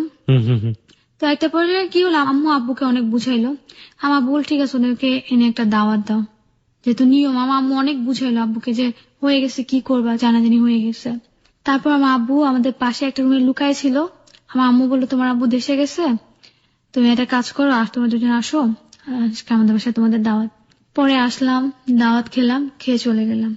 পরে শুনি যে আমার বোনের কাছে শুনে আমার আব্বু নাকি ওই রুমে লুকায় ছিল। পরে সাহস বেড়ে গেছে, আমার আব্বু জানে। এরপর প্রতিদিন আসতাম পাশাপাশি, এসে আব্বুর সাথে দেখা হইতো, কথা বলতো না। আমি আমাদের ঘুমাইতাম, খাইতাম, চলে যেতাম, কিছুই বলতো না। আস্তে সাহস বলে এরপর আরাফাতকে নিয়ে আসা শুরু করলাম। একদিন থাকতাম, চলে যেতাম, আবার একদিন থাকতাম, চলে যেতাম। এরপর আর পড়ালেখা বন্ধ, বলি ধুর, একটা ভালো জায়গায় বিয়ে, একটা আর পড়ালেখার দরকার নেই, অফ করে দিলাম পড়ালেখা। হয় না আসলে, সায়েন্সের পড়া অনেক টাফ, একটা ম্যাচিং করতে পারতাম না। অফ হয়ে গেল সেকেন্ড ইয়ারে, কোন সময়? 2007-এ। মানে ইন্টারমিডিয়েট সেকেন্ড ইয়ারের সময় আপনি পড়াশোনা বন্ধ করে দিলেন। আপনার এসএসসি রেজাল্ট কি ছিল? 4.75। 4.75। ওকে। পরে যখন আমার বাবা মেনে নিল, তখন কি করলাম, সারাক্ষণ এসে আমাদের বাসায় পড়ে থাকতাম। আরাফাতের বাবা সারাক্ষণ বলতো যে মা, এত বাবা মার বাসায় থাকতে হয় না, একটু এই বাসাও থাকো। ভালো লাগতো না, ওরা তো অনেক রেস্ট্রিকশনের ভিতর থাকে। দেখা যেত যে দিনের মধ্যে হয়তো 2-3 বার মাকে পায়ে ধরে সালাম করা লাগতো। আসলে এটা পছন্দ করতাম না। দিনে কয়বার সালাম করতে হতো? 2 বার। কেন? ঘুম থেকে উঠে একবার, ঘুমানোর আগে একবার। কাহিনী কি? মানে আসলে আরাফাতই বলতো যে করো, তাহলে অনেক তোমাকে ভালো বলবে। করতে করতে একটা অভ্যাস হয়ে গেল। মানে ঘুম থেকে উঠে শাশুড়ির পা খুঁজে বেড়াতেন, আবার ঘুমের তো যাওয়ার আগে শাশুড়ির পা খুঁজে বেড়াতেন। এরকম। আমি ঠিক জানি না যে পারিবারিক ফিলসফি গুলো আসলে কিরকম হয়। মানে সালাম করার ব্যাপারটা আমি যত জানি কোনো ফেস্টিভ বা কোনো ওকেশনে প্রথম দেখা হলে বা অনেকদিন পরে দেখা হলে ব্যাপারগুলো থাকে, কিন্তু এটা কেন এরকম হবে যে প্রতিদিনই দিনে 2 বার করে ঘুমোতে যাওয়ার আগে একবার এবং ঘুমোতে যাওয়ার পরে? তাও বলে না যে খাওয়ার আগে একবার, খাওয়ার পরে আরেকবার?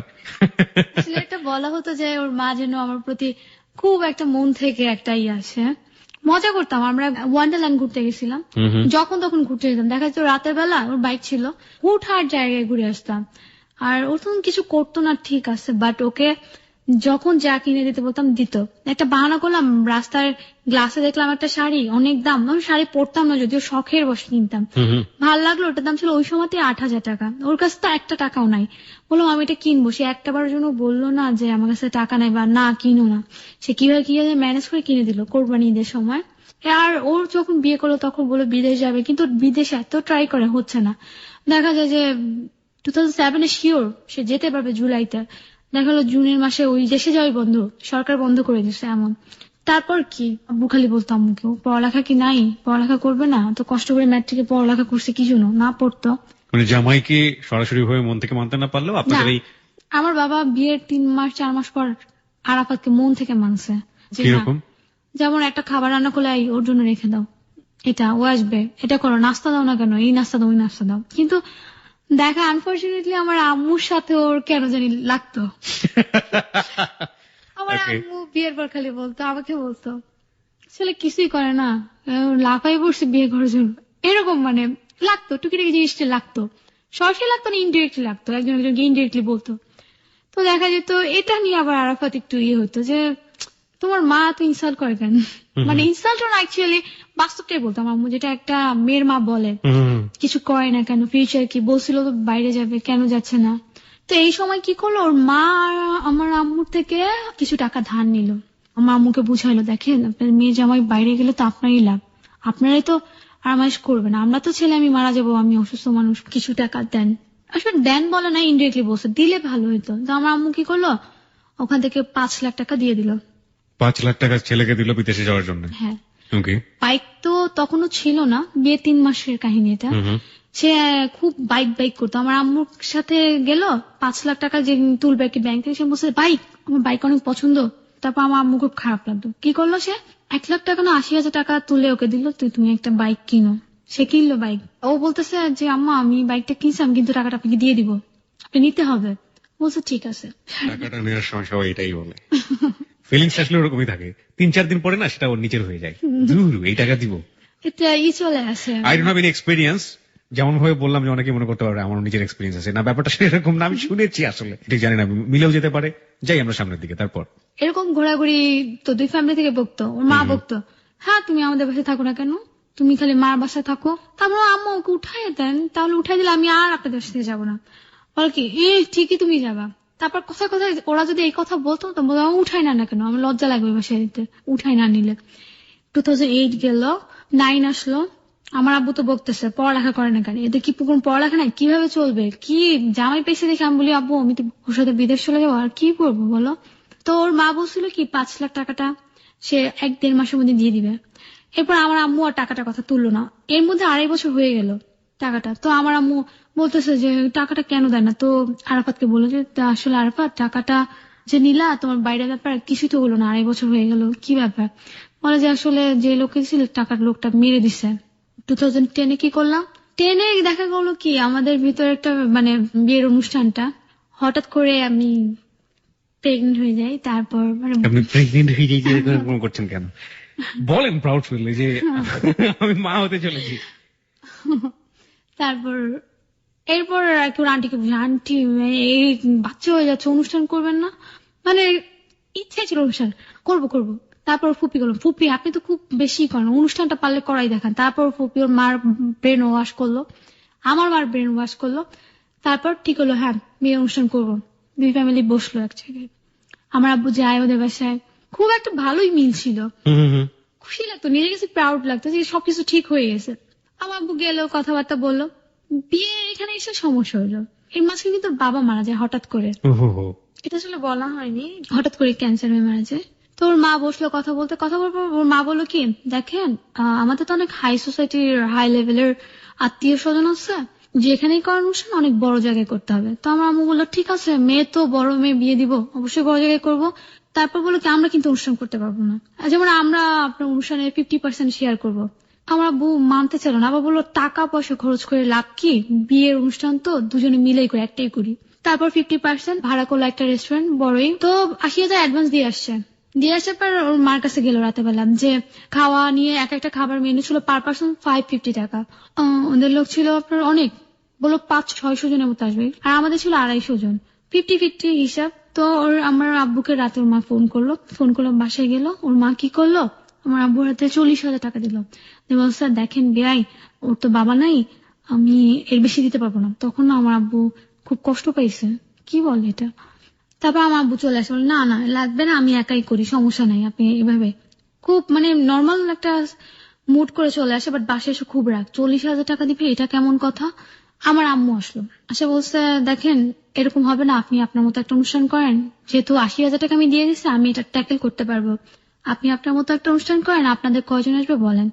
বলে আমাদের 600-700 জনের মতো আসবে। বলে বউ ভাতে ছেলে পক্ষরা এত কেন, বলে আমার ছেলের বন্ধুরা, আমার বোনের বান্ধবীরা, মানে টুকিটাকি যা আছে। আমার আম্মুর কথা ছিল যে রিয়েল রিলেটিভ যারা তারা থাকবে আর নর্মাল থাকে, বাট এরকম আশেপাশে প্রতিবেশীকে তো আর এরকম ইনভাইট করা যায় না। তো আমার আম্মু বলছে একটু কমান, আপনারা যখন আপনাদের অনুষ্ঠান করবেন দেন আপনি আপনাদের লতা পাতা যারা আছে তাদেরকে ইনভাইট করবেন। এটা কি জিনিস, মানে লতা পাতা বলতে ওই যে বোনের ফ্রেন্ড, এগুলোকে লতা পাতা বলে, বোনের ছেলের ফ্রেন্ড, এগুলোকে লতা পাতা বলে। ওকে, এক এক অঞ্চলের এক এক রকমের ভাষা। ওর মা বললো যে এটা কেমন কথা, আচ্ছা যান যা আছে ঠিক আছে, হলুদটা আমরা একসাথে করবো। আমার আম্মু বললো যে হলুদটা আপনি করবেন একসাথে 50-50, বলে আবার 50-50, না হলুদটা আমরা আমাদের মতো করে, আপনার মতো করেন। তো এভাবে এই বিয়ের কাহিনী নিয়ে দুজনের মধ্যে অনেক লাগলো। ঠিকই বিয়েতে সবাই আসলো, কিন্তু কেউ কারোর সাথে কথা বলে না। যেমন ওর মা আমাদের বিয়েতে আসলো অনুষ্ঠানে, সে খেলো না কিছু, আর ওর মা হচ্ছে ওদের পুরা আত্মীয়, মানে পুরা কি বলবো, মানে ওরা পুরা হোল জেনারেশন মতো মা হেড, ওর মা যা বলবে সবাই তা মানে। ওকে, তখন তো আমার এমনিতে ওরা কয় ভাই বোন ছিল আপনার হাজবেন্ডের? ওরা ছিল এক ভাই এক বোন। বোনটা ছোট ছিল? বোনটা ছোট ছিল। ওকে, তখন আমি বাবুর পেটে, টুইন্স বেবি। আপনি কিভাবে জানলেন টুইন? যখন আমি বুঝতে পারলাম আমি প্রেগনেন্ট, তখন আমার মাথার উপর কেমন, মাত্র ভর্তি হইলাম কলেজে, এখন যদি এগুলো শুনি, এর আগে তো 7-8 বছর গেল, কিছুই হলো না, এই সময় এসে প্রেগনেন্ট হইলাম। 7-8 বছর মানে ঠিক বুঝলাম না। বিয়ে হলো 2005-এ, ওকে, আর এটা হচ্ছে 2010-এ, সরি 5 বছর, 4 থেকে 5 বছর। এবং এই 5 বছরের মধ্যে আপনি মা হতে চলেছেন, গ্যাপটা দিলেন প্রায় 2 থেকে 3 বছরে, তারপর আপনি আবারও কলেজে ভর্তি হয়েছেন, তাই তো? ভর্তি আমার আব্বুর প্রেশার হয়েছে, কারণ কোন দিকে কি হয়, পড়ালেখাটা সেটাই, পড়াশোনা তো করা অবশ্যই উচিত। এবং আপনি বলছেন যে আপনি টুইন বেবি, আপনি জানলেন কিভাবে টুইন বেবি? দেখা যাচ্ছে আমি অনেক লং ড্রাইভে গেছিলাম, তখন আর কি একটু প্রবলেম হয়েছিল, তো টেস্ট করতেছে, তো ডাক্তার বলতেছে তুমি এত পিচ্ছি মেয়ে, আচ্ছা আসো টেস্ট করি। টেস্ট করার পর বলে কি, এই তোমার এতগুলো হাত পা কেন? বলে কি, আমি তখনও শুনতেছি, হাসতেছি, তোমার তো টুইন্স বেবি। মানে না না, আমার না, আমার আগের মহিলার মেবি। বলে কি, তোমার আগের মহিলার টুইন্স বেবি? আচ্ছা ঠিক আছে, আবার দেখি তো। দেখে বলে যে তোমারই তো টুইন্স বেবি। মানে আমি মাথা উঁচু করে কথা বলতেছিলাম, না না আমার আগে, মাথা সোজা করে শুয়ে আছি। কি বলে এটা, 2টা বাচ্চা? কি করব, এটা কেমন কথা, 2টা বাচ্চা হয়েছে? ফার্স্টের কথা এটা ছিল যে যখন কম্পিউটার শেখা শুরু করলাম, কি 2টা কম্পিউটার কিনে দিব নাকি? আশ্চর্য।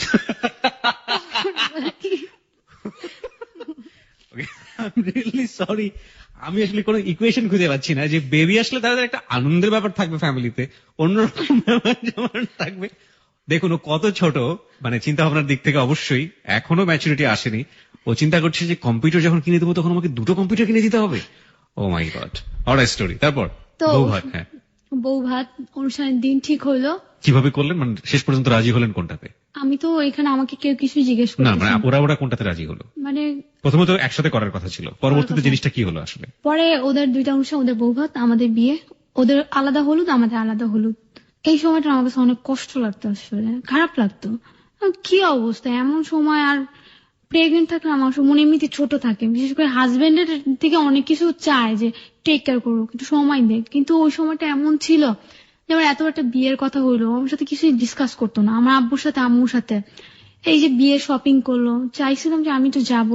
বিয়ে আবার হচ্ছে আপনাদের? একবার তো হলো, মানে অনুষ্ঠান হচ্ছে। আচ্ছা ঠিক আছে, তাই বারবার বিয়ে বলছেন, যে কয়বার বিয়ে করবে একজন মানুষ?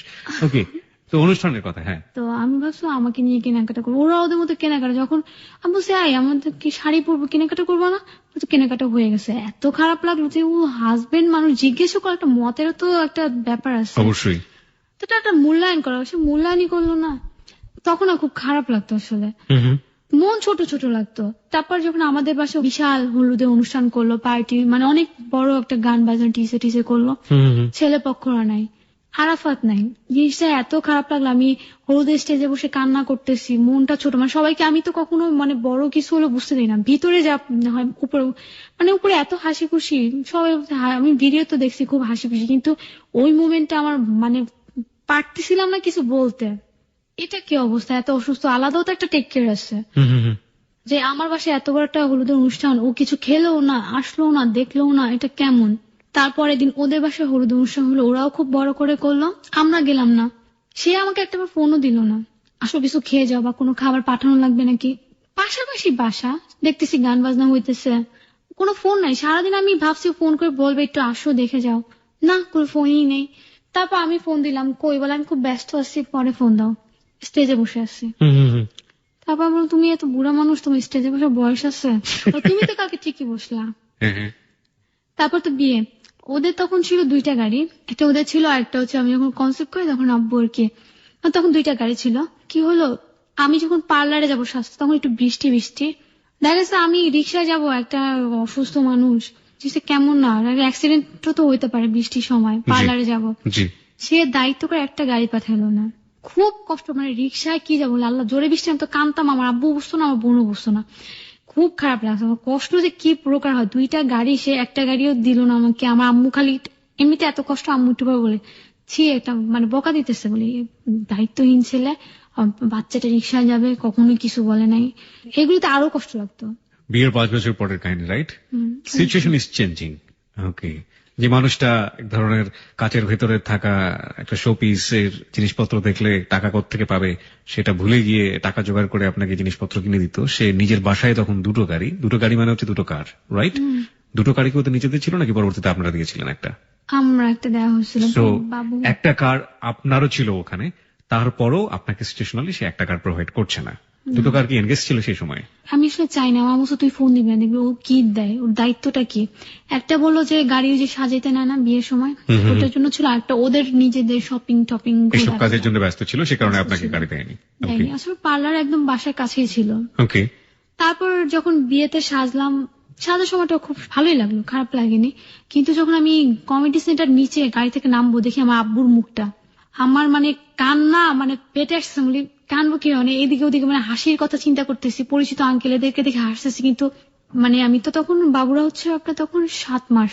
ওকে, 7 মাস। হ্যাঁ, 3 তলা সিঁড়িতে ওঠা, উঠতেছে আর কাঁদতেছে, মানে ভিডিওতে মনে হচ্ছে আমি হাসতেছি, কিন্তু ভিতরে কান্না কাকে বলে। চাল আমার কি হবে, এত কষ্ট পাইতেছি, মানে কি বলবো। স্টেজে বসলাম, গিয়ে দেখি যে ওরা কেউ আসে না। তখন আপনার আব্বুর মুখ দেখে আপনার কান্না পাচ্ছিল কেন? কারণ কি হয়েছে আব্বুর মুখে? আসলে খুব কষ্ট পাইছিলাম যে এরকম কেয়ার ছাড়া, মানে এত একটা হলুদ অনুষ্ঠান গেল, আমার জন্য একটু খারাপও লাগলো না। কিভাবে সে ভালোই শান্তিতে অনুষ্ঠানটা করলো। কে, আপনার বাবা? না, আরাফাতরা। ওকে। তারপর বিয়ের দিন একটা গাড়ি পাঠাইলো না, খুব কষ্ট লাগলো। দায়িত্ব ছাড়া কোনো দায়িত্বই নেই। অন্যান্য আমার আপুদের হাজবেন্ডকে দেখে খুব দায়িত্ব, বউ এটা লাগবে নাকি, খুব দায়িত্ব, মানে সেই তুলে কিছুই না। এমনিতে কিন্তু যাদেরকে দেখতেন তাদেরকে যদি হ্যালো 8920 আনা যেত, হয়তো আপনার এই কনসেপ্টটা এটাও ভুল হয়ে যেত। হোয়াটএভার ইট ইজ, সবার লাইফ এরকম হয় না, কিন্তু দেখানোটাও অনেক কিছু, অনেকে সবকিছু ঠিক রেখে করে আর কি। ওকে। বসলাম স্টেজে, অনেকক্ষণ পর ওরা আসলো, আমার পাশে আসলো ছেলেপক্ষ, আইসা একদম মুখটাকে ভার করে বসে আছে। ওই যে আমার আম্মু বিয়েতে ওভাবে রাজি হয়নি 50-50-তে, মুখটাকে একদম পেঁচার মতো করে বসে আছে। হাসতে বলে হাসি ঠিকই, মানে যারা যারা ছবি তুলছে ছবি দেখেই মনে হয়েছে যে এর মন মেজাজ খুবই খারাপ। পরে খাবারের সময় তার মা খাবে না, আমার আব্বু যে বলবে আমার আব্বুর সাথে এমন একটা ক্রাইম করলো, বিট্রে করলো, আমার আব্বু তাকে সাথতেছে না, বলে কি পাউল মহিলা, না খাইলে না খাক। এদের আবার বড় বড় আত্মীয় স্বজন, তাদের জন্য আলাদা ভাবে ব্যবস্থা করা হয়েছে। সবাই খেলো, মা খেলো না। এটাই হচ্ছে এদের মেইন কষ্ট। আমরা সবাই খেলাম, আমাদের একটা মাত্র বোন, একটা মাত্র ভাবি, এই খেলো না, আমাদের বিয়ে অনুষ্ঠানটাই ফালতু হয়েছে। ওকে, বাই দ্য ওয়ে, আমার হাতে এই মুহূর্তে শাকিল একটা ছবি দিয়ে গেছে। এটা কি আপনাদের বিয়ের ছবি? বিয়ের কিছুদিনের পরের ছবি। এগুলো কি? এগুলো কলেজ, এগুলো পরে এগুলো গোল্ড? মা মানে তুলেছিল। এই গোল্ড গুলো কি আপনার ফ্যামিলি থেকে দেওয়া হয়েছিল?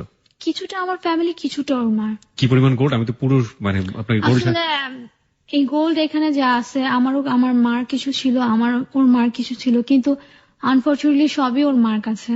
আমার মা প্রায় আমাকে বকে যে, বাই দ্য ওয়ে সিচুয়েশন কি হয়েছে সেটা আমরা জানি না, বাট এই গোল্ড গুলো তো আপনাকেই দেওয়া হয়েছে। কি পরিমাণ গোল্ড আছে এখানে? 12-14 ভরি। 12 থেকে 14 ভরি। যাই হোক, পুরো ছবিতে গোল্ড গুলো দেখা যাচ্ছে। বেশি হবে এখানে, মানে 20-এর মতো হবে। 20 ভরির মতো গোল্ড আছে। আমার আসলে আইডিয়া না, 20 ভরির মতো হবে। ওকে, মানে দু ফ্যামিলি থেকে আপনাকে এটা দেওয়া হয়েছিল। হ্যাঁ, আপনি যে জায়গাটায় ছিলেন সেই জায়গাটায় আমরা যেতে চাই। তারপর মানে বিয়ের অনুষ্ঠানটা এভাবে চললো। এবার আসলো ছেলেদের বউ ভাত। আমার বাবাকে ইনভাইট করা হয়েছে, আমার মা ফোনে ইনভাইট করছে। আমার বাবা বলতেছে ফোনে কেন, আমি তো গিয়ে ইনভাইট করছি, এত কিছুর পরেও কেন সে বাসায় আসলো না। তো ইনভাইট করলো, এতই করলো যে মানে আসেন আমাদের বউ ভাতে, আপনার আসতে হবে। আমি মানুষকে কি বলবো? মা বললো না, আপনি আমার বিয়েতে এসে এমন করছেন, আমি আসবো না। তারপর আমার বাবাও আসলো না। পরে কি, যেখানে বউ ভাতে যাওয়ার কথা আমাদের বাসায়, সেখানে আবার হাজবেন্ডের বাসায় ব্যাক করলাম।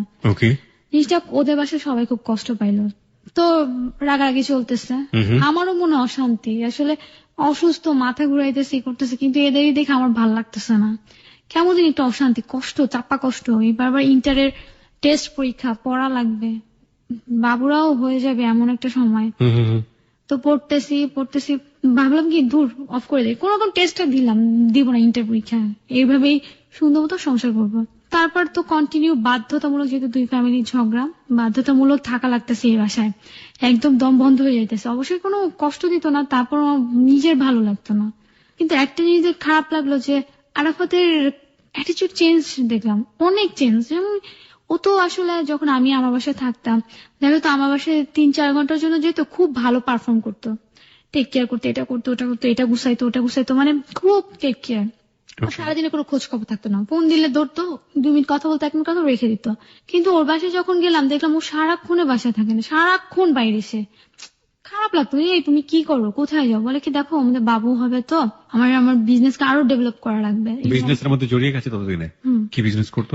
বিজনেস বাবা যে গাড়িটা দিল ওটা রেন্টে কারে দিত, রেন্টে কারে বিজনেস করতো। বাবা গাড়িটাকে ওই জন্যই দিয়েছিল? যেহেতু কিছু করে না, মাঠ থেকে কত নিবে, ভাড়া দিলে তো 40,000 টাকা মান্থলি হয় না, তো সেটা দিয়ে যেন আমার বাবুর খরচ হয়ে যায়। এটার জন্য আপনার বাবা জামাইকে একটা গাড়ি কিনে দিয়েছিল।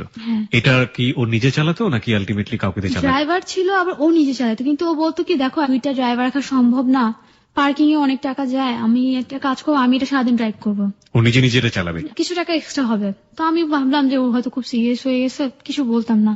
এরপর গেল নিজে অজান্তে জিজ্ঞেস করতাম কই তুমি, বলতো এই যে এখানে। তো না কেন যেটা সন্দেহ হইতো, যে কথার মধ্যে একটা সন্দেহ আসে না, এত বছর ধরে চলতেছি, সন্দেহ লাগতো। চেঞ্জ তো ইজিলি বোঝা যায়। তারপর কি করলাম, কি একটা অপশন ছিল ফাইন ফ্রেন্ডার, ওইটাকে অন করলাম, ফোন দিলাম, কোথায় তুমি, বললো যে আমি এই তো যাত্রাবাড়ি। আমি মেসেজ পাঠালাম, দেখলাম ও হচ্ছে মাওয়া। বললাম এই তুমি কোথায়, সত্যি করে বলো তো, বলে আমি যাত্রাবাড়ি। তোমার আম্মু কসম, বলে আমার আম্মু কসম। আম্মু কসম। বল কি দূর, এটা মনে হয় ভুল আসছে। তারপর গেল এক কাহিনী। এরপর ও বললো যে আমি আমার গাড়ি ভাড়া যাচ্ছি গাজীপুর, আস্তে আস্তে 2 দিন লাগবে, আজকে সকালে গেলে কালকে রাতে আসবো। বললাম যাও, দেখি কই যাও, আজকে আমি দেখবো কি হয়। দেখি চিটাগং পাহাড়তলি। তো আমি বললাম কি যে তুমি কোথায়, সত্যি করে বলো তো, বলে যে আমি গাজীপুর আছি, যাইনি এখন, রাস্তা অনেক জ্যাম, গাজীপুর আছি। 5 ঘন্টা 7 ঘন্টা হয়ে গেছে গাজীপুর আছে, সকাল 6টায় বেরোছে, আমি ফোন দিছি হচ্ছে 2টা 2:30 দিকে লাঞ্চের সময়, সে বলতেছে সে গাজীপুর। আমি বললাম ঠিক আছে। তারপর আবার মন মানে না, আর ওই সময় একটু টেনশন, অনেক কিছু মনে হয়। তখন বেবি পেটে, রাইট? পুরা মাথা যে কি অবস্থায় গেছে, এখনো লাইভ আমার মাথার মধ্যে সেভ করা আছে, অস্থির। আমি নিঃশ্বাস নিতে নিঃশ্বাসটা অনেক কিছু মনে হতো। বলতেছে দেখো তোমাকে তো আমার একটা রিলেটিভ দেখছে চিটাগং, তুমি সত্যি করে বলতো কোথায়। এখন কি করলো, ফোনটা টাস করে কেটে দিল, কেটে অনেকক্ষণ পর ফোন দিল, কি তোমার কোন রিলেটিভ দেখছে বলো তো। আমি বলি তুমি চিটাগং গেছো, সত্যি করে বলো তো। আমি আবার পাশে পাশে একটা ছেলেকে পাঠান, দেখো তো ওদের নিচে গাড়ি কোনটা আছে কোনটা নাই। তো বলে ছোটটা আছে বড়টা নেই, তুমি বড় গাড়িটা নিয়ে তুমি চিটাগং গেছো পাহাড়তলিতে। উনি পাহাড়তলিতে থাকে, পাহাড়তলিতে আসছে, গ্যাস নিতেছিল, ওইটা স্টেশন চলে আসছে ওখানে। তো বলতেছে যে না না আজের কথা, ধুর দেখো কারে না কারে তোমার গাড়ির নাম্বার এটা, উনি তো এটাও বললো। তুমি এখন বলো তো আমি কি শার্ট পরা, জিজ্ঞেস করো তো। এখন আমি বলি ধুর ফাইজলামি করো, তুমি আসো কি বলো, কি না দেখছো আমার শার্টের নাম বলো। আন্দাজে বললাম কি লাল, মিলে গেল। বলে কি আচ্ছা ঠিক আছে, আমি এবার পরে কথা বলবো, তুমি অসুস্থ, তুমি চিন্তা করো না। পরদিন রাতে বেলা আসলে, এই পর্যন্ত সে আমিও আর অতটা করি নাই, কারণ আমার শরীর তখন অনেক খারাপ হয়ে গেছে, একটা শ্বাসকষ্ট চলে আসছিল টেনশনে, খুব মন খারাপ হয়ে থাকা। আম্মু আব্বুকেও তো বলতাম না। তারপর কি করলাম, বলি যাক ঝগড়া হয়েছে, আমার সাথে তো কারো কিছু হয় না, আমি আমাদের বাসায় চলে যাবো, হয়তো একটু ভালো লাগবে।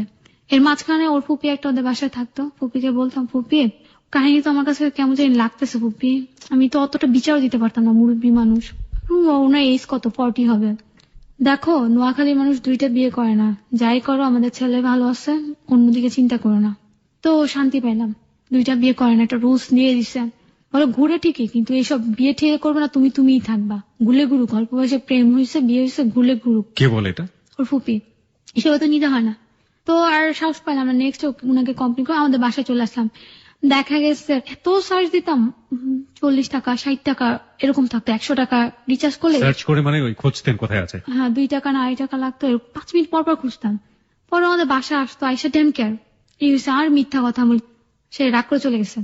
তারপর একটা সময় আসলো যে এরকম অবস্থায়, তখন হচ্ছে আপনার অক্টোবর মাস, বার্থডে, আমার বার্থডেতে সারাদিন আমার আম্মু অনেক রান্না বান্না করলো, কি কি খেতে ইচ্ছা করে সব রান্না বান্না করলো।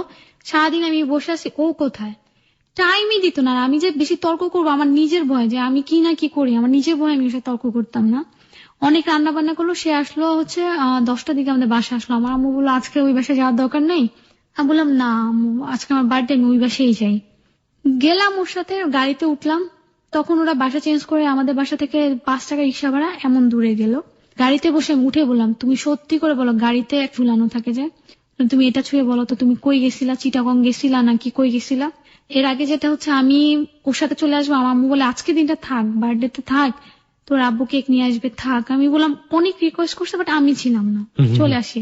সে কি করলো, রাস্তার মাঝখানে বল কি চলো তোমাকে আমি বাসায় দিয়ে আসি, তুমি বাসায় নিয়ে আমাকে এসব করবা। আমি বললাম আম্মুর কাছে এত কাহিনী করে আসলাম, বাসায় গেলেও তো আম্মু কিছু একটা মনে করবে যে কি হঠাৎ করে চলে আসলো, 2 মিনিটও হলো না। পরে যে গাড়িটা মুভ করবে, গাড়ি খুলে আমি বের হয়ে গেছি। বাসায় একটা ড্রেস পরা, পেটটা হচ্ছে এত বড়, রাত তখন বাজে 10:30 পৌনে 11টা। বলি আজকে বাসায় যাবো না, এত কিছু 3-4 মাস ধরে এত কিছু সহ্য করতেছে, বাসায় যাবো না। পরে রাস্তায় ও কি করলো, আমার সামনে দিয়ে ওই গাড়িটা নিয়ে সোজা ওর বাসায় চলে গেল। মাই গড। আমি অবাক হয়ে গেলাম, কি বলে, আমি এদিকে আমার বাসা ছিল পিছন সাইডে, আমি গেলাম যে আমার বাসা উল্টা দিকে, সে এটা চিন্তা কোনো নাম, মানে ছোট বাচ্চা রাতের বেলা কিছু না কিছু আসলে হয় না কিছু টাইপের, যাই হোক। তো এগুলো চিন্তা করলো না, তো আমি চিন্তা করছি বাসায় যাবো না, কোথায় থাকবো, আজকে এটার বাসায় আমি যাবোই না। মানে খারাপ লাগছে এটাই যে সে না বলে আমার সামনে গাড়িটা টান দিয়ে নিয়ে গেল। আস্তে আস্তে হাঁটতেছি, কি করলাম, ওদের বাসা আমাদের বাসা মাঝখানে একটা সিঁড়ির উপর বসে আছি গালে হাত দিয়ে। কি হইতেছে আমার লাইফে, এই 4 মাস ধরে আমি সহ্য করতে পারতেছি না। আর এই সময় 2টা বাচ্চা, একটা লোক যাচ্ছে আসতেছে, বলে তুমি এখানে কেন বসে আসছো? আমি কি না, একজন ওয়েট করতেছি। বলে তুমি একটা কাজ করে ঘরে এসে বসো, এইভাবে বসে আসো একটা অসুস্থ মানুষ। তারপর বলি না না ঠিক আছে চলে যাব। তারপর উনি দেখলাম কি ঢুকলো, ঢুকে আবার দরজা একটু খুলে উকি মেরে দেখলাম আমি আসিনি, কিন্তু খারাপ লাগলো, আমি চলে আসলাম। তো একটা হসপিটাল ছিল বাসার সামনে, তো চিন্তা করলাম হসপিটালে গিয়ে থাকবো, কোন রকম রাতটা পার করবো, রাতের মধ্যে তো অনেক কাহিনী হয়ে যাবে। তো আমি আস্তে আস্তে হাঁটতেছি, আমিও হাঁটবো দেখি ও বের হয়েছে, গাড়ি রেখে পার্কিং টার্কিং করে বের হয়েছে। বের হওয়ার আমি একদম সামনাসামনি পড়েছি, মানে ওদের বাসার গলিপুর দিকে ছিলাম, ওর সামনে হয়ে গেছে। আইসা বলতেছে হাতটাই না, বলতেছে চলো বাসায় চলো। আমি বলি না আমি যাবো না, এরকম টানাটানি করতেছে না। বুঝলাম না, গাড়িটা নিয়ে সে কোথায় যাচ্ছিল? না সে গাড়ি রেখে পার্কিং করে বের হয়েছে আমাকে খুঁজতে, কই না কই গেলাম। ওকে ওকে ওকে, হ্যাঁ। আনফরচুনেটলি সামনাসামনি হয়ে গেছে। আশেপাশে তো দোকান আছে, সে ওই রাস্তার মধ্যে আমাকে টানতেছে, আমার তো আমি নড়তেই পারি না, আস্তে আস্তে ওই হাঁটি কষ্ট হয়। সে ওই অবস্থায় আমার টানতেছে এমন ভাবে, পারলে মনে হয় কি বলে আবার টানা হেঁচা করে নিয়ে যাবে। পরে বললাম যে যাই, রাস্তায় একটা মান সম্মান আছে, গেলাম। যার পর কান্না আসতেছে, খালি যেন কেন কান্না আসতো বুঝলাম, ভালো কিছু জিজ্ঞেস করলো কান্না আসতো, খারাপ কিছু জিজ্ঞেস করলো কান্না আসতো, কাউকে শেয়ার করতে পারতাম না, এই জিনিসটা চাপা থাকতো, বললেই কান্না আসতো। তো ওদের বাসায় গেলাম, মনটা খুব খারাপ। যার পর ও কি করলো, আমাকে নিয়ে আমার রুমে রেখে ওর মাকে বলো আম্মা খালি আমাকে সন্দেহ করে, আমি গাড়ি চালাতে পারি না, আমি তো গাড়ি অ্যাক্সিডেন্ট করে মারা যাবো। ওর মা করলো, আমার মন খারাপ, আমার বার্থডে, সে আমাকে আইসা আমাকে এমন বকাবকি শুরু করলো, কখনোই এমন বকাবকি দেয় না, সেদিন ওকে এমন বকাবকি শুরু করলো, আমার ছেলে কিছু হলে আমি তোকে ছাড়বো না। হ্যাঁ মানে কোনো কিছু না বুঝে অনেকক্ষণ বকা। এটা শুনে আমি কাঁদছি, খালি কাঁদছি, মানে কান্না হইতেছে, মানে আর নিঃশ্বাস নিতে পারতেছি না। তখন মনে হয় বাবুদের 8 মাস হবে, নিঃশ্বাস নিতে পারতেছে। ওর ফুপি আসলো, ফুপি এসে বুঝাইতেছে দেখো পানি খাওয়াইলো, অনেক দোয়া পাইছিল আসলে ওই সময়। তার একটা ছেলে খুব উগ্র ছিল, আমি সব বলছি আল্লাহ তার ছেলে যেন ভালো হয়ে যায়, মানে ওই পানি খাওয়ানোর জন্য আর কি, কানতে কানতে মানে পানি খাওয়ানোর পর একটু ভালো লাগছিল। তো আল্লাহর তার ছেলেকে এখন অনেক ভালো ভদ্র হয়ে গেছে, দুষ্ট ছেলেটাই। মানে এই দোয়াটা কি, বুঝলাম না, এই দোয়াটা কি সিচুয়েশনে দোয়া? অনেক অসুস্থ ছিলাম না, মানে এটা এক ধরনের প্রেগনেন্ট যারা থাকে শরীরে একটা দোয়া আর কি। ওই সময়টাতে কোনো দোয়া করলে দোয়া কবুল হয়, তাই তো? অবশ্যই দোয়া কবুল হয়, কারণ একটা সুন্দর ওই সময়টা, তারপর বাবুরা যখন 1 বছর থাকে অবশ্যই কবুল হয়। বাট তারপর একটা মানুষের মানে কি বলে শরীরে আত্মার যে একটা দোয়া, ওইটা ছিল, মানে মন থেকে দোয়াটা করেছিলেন? মন থেকে দোয়া কারণ এই সময়টাতে করেছিলাম, কেউ আমাকে হেল্প করছে সেই জন্য। হেল্প করে 1 গ্লাস পানি খাওয়াইছে। ওকে। তারপর বুঝাইলো দেখো এত সন্দেহ করো না, মেয়েদের এইসব ধরতে হয় না, ছেলেরা অনেক করে, ধরো না এইসব, নোয়াখালী ছেলেরা 2টা বিয়ে করে না। ওকে, নোয়াখালী যারা আছেন তারা মাইন্ড করবেন না প্লিজ, ওটা ওর ফিলোসফি, ওর লাইফের ফিলোসফিটাকে ওর মতো করে দেখতে হবে। হ্যাঁ ওকে, ফুপি বলতো আর কি, ওকে সন্দেহ করো না, তুমি তো ঘরেই থাকবা, সবকিছুই পাইতেছো আর কি। পরে না আমি কি বলবো, আন্টি আমার আজকে বার্থডে ছিল, আমি এত রেখে চলে আসলাম, এটা বলতে পারতেছি না, চাইতেছি এটা বলতে, বলি আর কান্না আসে আর বলতে পারি না। তুমি রিল্যাক্স হও, ঠান্ডা হইলাম। মানে এরপর মানে আমি মাথা ঘুরে, মানে আমি চুপ বসে আসছি, মানে আমি দেখতে সব হইতেছে, বাট আমার কোনো হাত লাগানোর শক্তি নেই। পরে আন্টি চলে গেল, অনেকক্ষণ পর দেখি ও আসলো, এসে চোখের পানি মুছলো, একটু ঢং ঢং, তা বলছে দেখো তোমার বার্থডে ছিল, তুমি আমার সন্দেহ করো না, আমি কিন্তু গাড়ির নিচে পড়ে মারা যাবো। তো ওই যে ওরা আমি শয়তান হিসেবে কাউন্ট করছি, বলে তুই শয়তান, কি বলবো আর, তুই আমার তাল দিতে আসছিস, এত কষ্ট করে বাস থেকে নিয়ে আসছিস, বার্থডেতে খাই নেই কিছু না। তারপর পরদিন ওর মাকে বললাম, আমি বললাম আমার বাসায় চলে যাবো, আসলাম থাকার জন্য। ওর মাকে বললাম যে আম্মু আপনি আমাকে কালকে বকছেন, আমার কালকে বার্থডে ছিল, আমি আসলে এমন বকা কখনোই বকলেন না, কালকেই বকলেন এমন বকা। ও তোমার কালকে বার্থডে ছিল, ভালো, কোনো আফসোস টাফসোস কিছুই নেই। চলে আসলাম আমাদের বাসায়।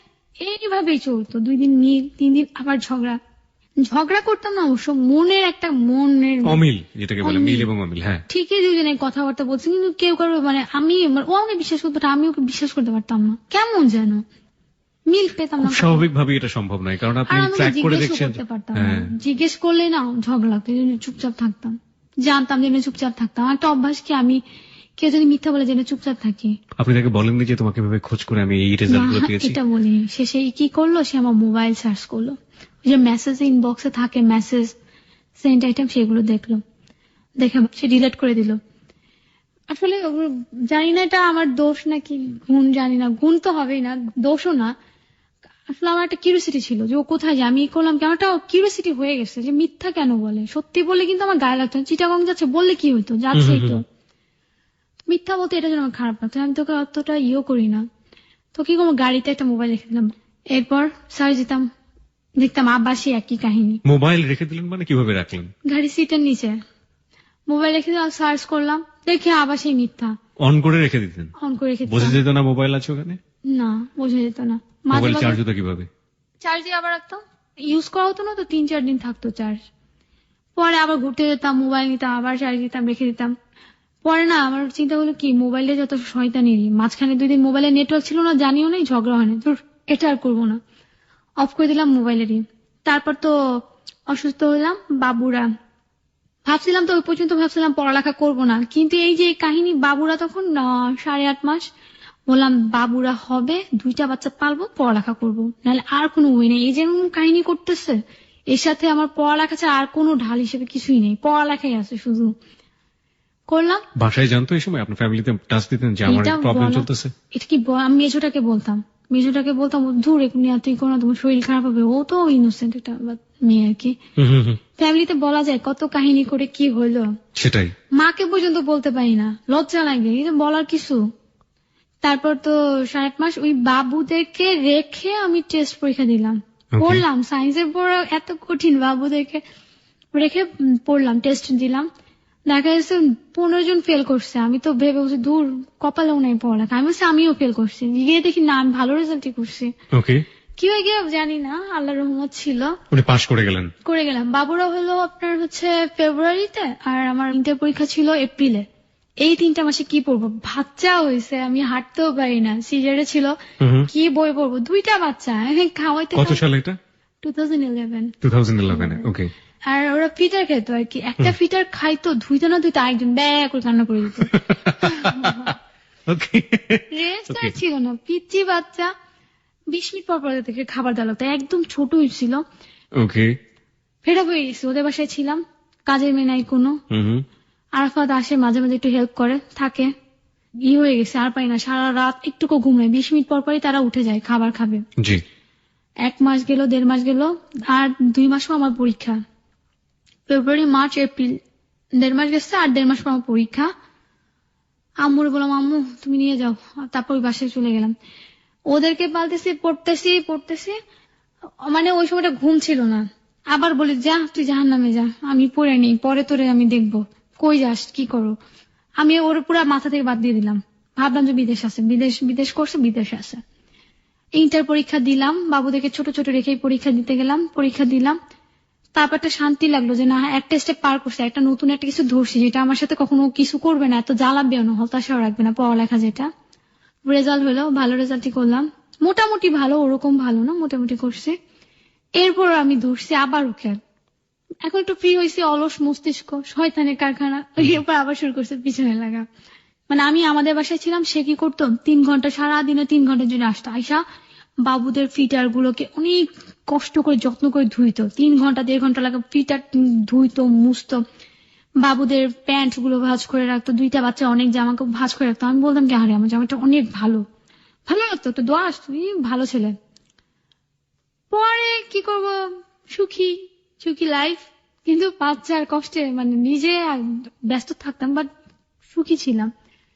পরে আবার কি করলাম, কেন জানি আবার ওদের বাসায় আবার যাওয়া হলো, কন্টিনিউ, কোন একটা কারণে মনে নেই, মানে কন্টিনিউ থাকা হলো ওদের বাসায়। আপনি আপনার বাসায় এসেছিলেন কেন? মানে পড়াশোনা করার জন্য? পরীক্ষা ছিল না, ইন্টার পরীক্ষা, তার জন্য। যার পর থাকা হচ্ছে। তারপর আমি ওকে মানে রাতে ফোন দিতাম, কোথায় তুমি, ফোন ধরতো না, ভাবতাম ঘুমাই গেছে, কিন্তু সে ঠিক 1:30টার দিকে ফোন ধরতো। আচ্ছা, আমার কথা হচ্ছে সে, আমি বললাম কি করছো, বলে না এখানে ছিলাম, টিভি দেখছি। কনফিউশন হতো, 1 দিন আর 2 দিন সে প্রায় এমন করতো, কিন্তু এই সময়টা সে কি করে। আমি বাসায় গেলাম, হুট করে বাবু নিয়ে উঠে গেলাম ওদের বাসায়, আর তো যাচ্ছি না, সারাদিন থাকলাম, এখন সেও আমি যাতে বের হতে পারে না। তারপর আবার সে বুঝাইলো, দেখো আমাদের ড্রাইভারটাকে বাদ করে দিল, বাদ করবো, দেখো সারাদিন গাড়ি চালাতে হবে, সারা রাত গাড়ি চালাতে হবে, গাড়ি চালাবে সারা রাত, সারাদিন চালাবে, ভালো কথা।